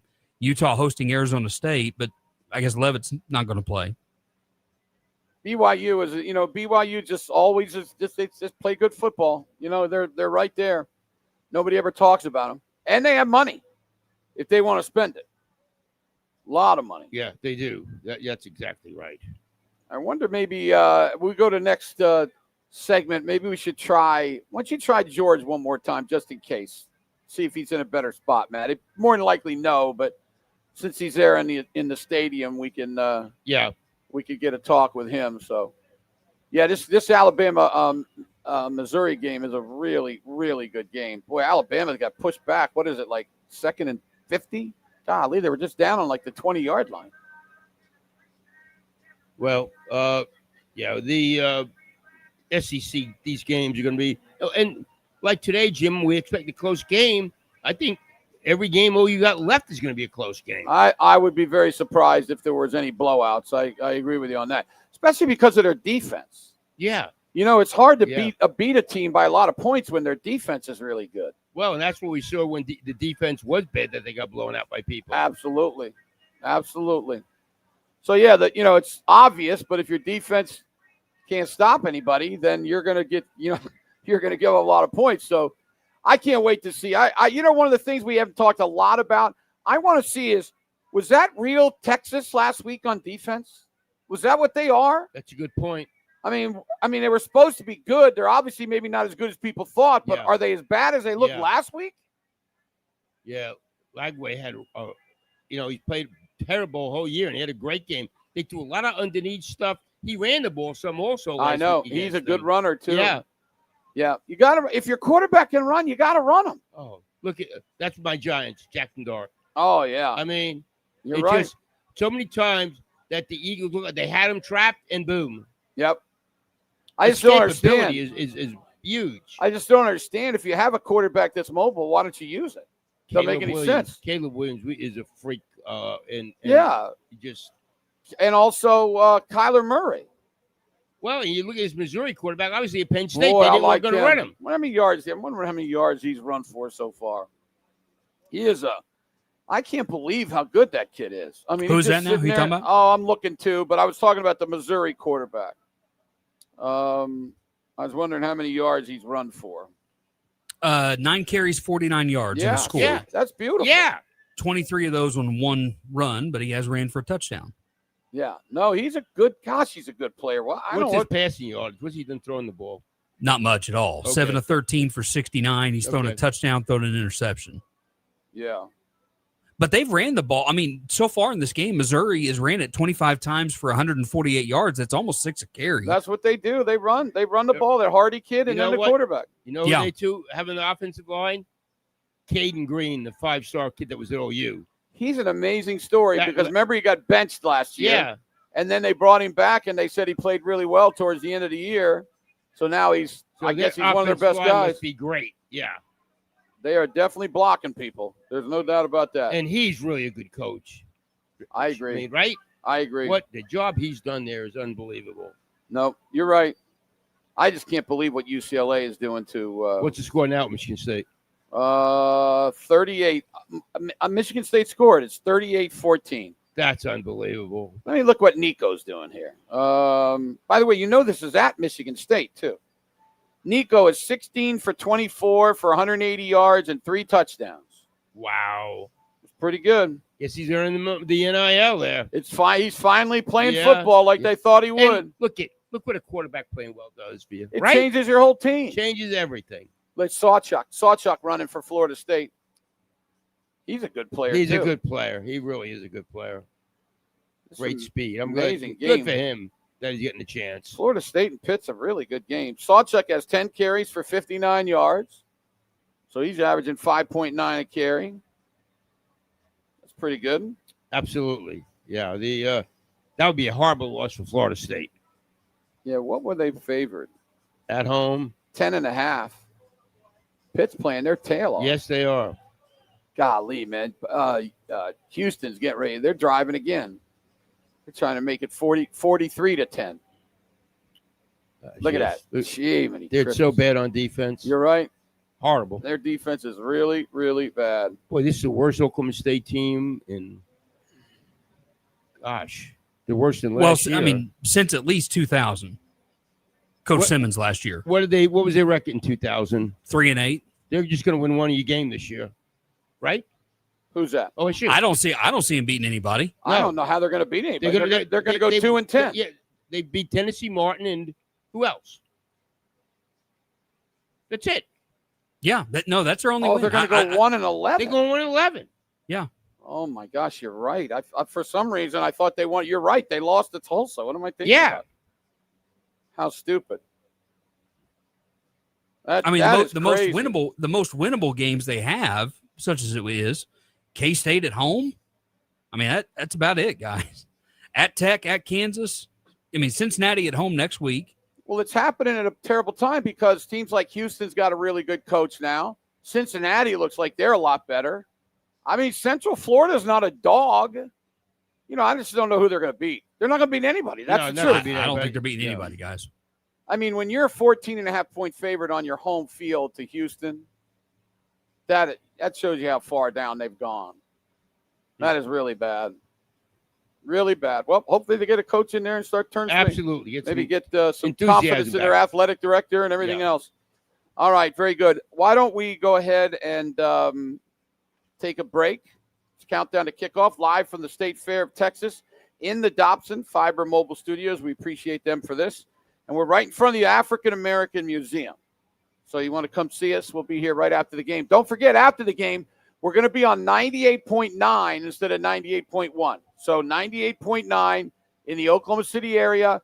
Everything will be the same. You can call the same phone number and everything if you want to get in, but we'll be on 98.9. If you go on our app, all you got to do is look and you'll see the postgame show, push on it, and you'll be able to get us. Thank you to the great people at McBride. They are the game time sponsor, delivering the highest level of orthopedic care in Oklahoma. We'll come back, see if we can get a couple minutes with George. If not, Al and I will lead it to a lot more. We'll tell you what's coming up the rest of the day. We will have Oklahoma State postgame coming up in a little bit. So you just stay right here on the Sports Animal. Don't go away.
Oklahoma City. About 45 minutes away from Oklahoma and Texas in the Cotton Bowl. Right now, 8.5 left to go in Stillwater. Houston leads Oklahoma State 36-10. Tulsa off today. The Golden Hurricane go to East Carolina on Thursday at 6:30. Third quarter, number 1 Ohio State leads number 17 Illinois 27-10. Fourth quarter, number 8 Alabama leads number 14 Missouri 20-17. Also in the fourth, number 25 Florida State leads Pittsburgh 24-21. Third quarter, Washington State leads number 4 Ole Miss 14-10.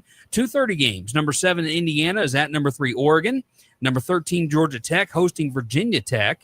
Number 16 Notre Dame home for NC State. And number 22 Iowa State is at Colorado. 3:15 today, number 12 Tennessee is hosting Arkansas. 6 o'clock today, number 5 Texas A&M hosting Florida. 6:30 games. Number 9 Texas Tech home for Kansas. Number 10 Georgia is at Auburn. And number 15 Michigan is at Southern Cal. 6:45, number 11 LSU home for South Carolina. 7 o'clock, number 18 BYU is at Arizona. 9:15, number 21 Arizona State is at Utah.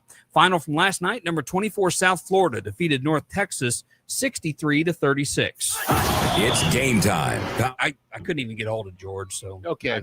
you know. Countdown to kickoff on the road. Sponsored by T&W Tire, Dobson, That's fine. ICS Concrete Coatings, Allison Insurance, Eskridge Lexus of Oklahoma City. And we're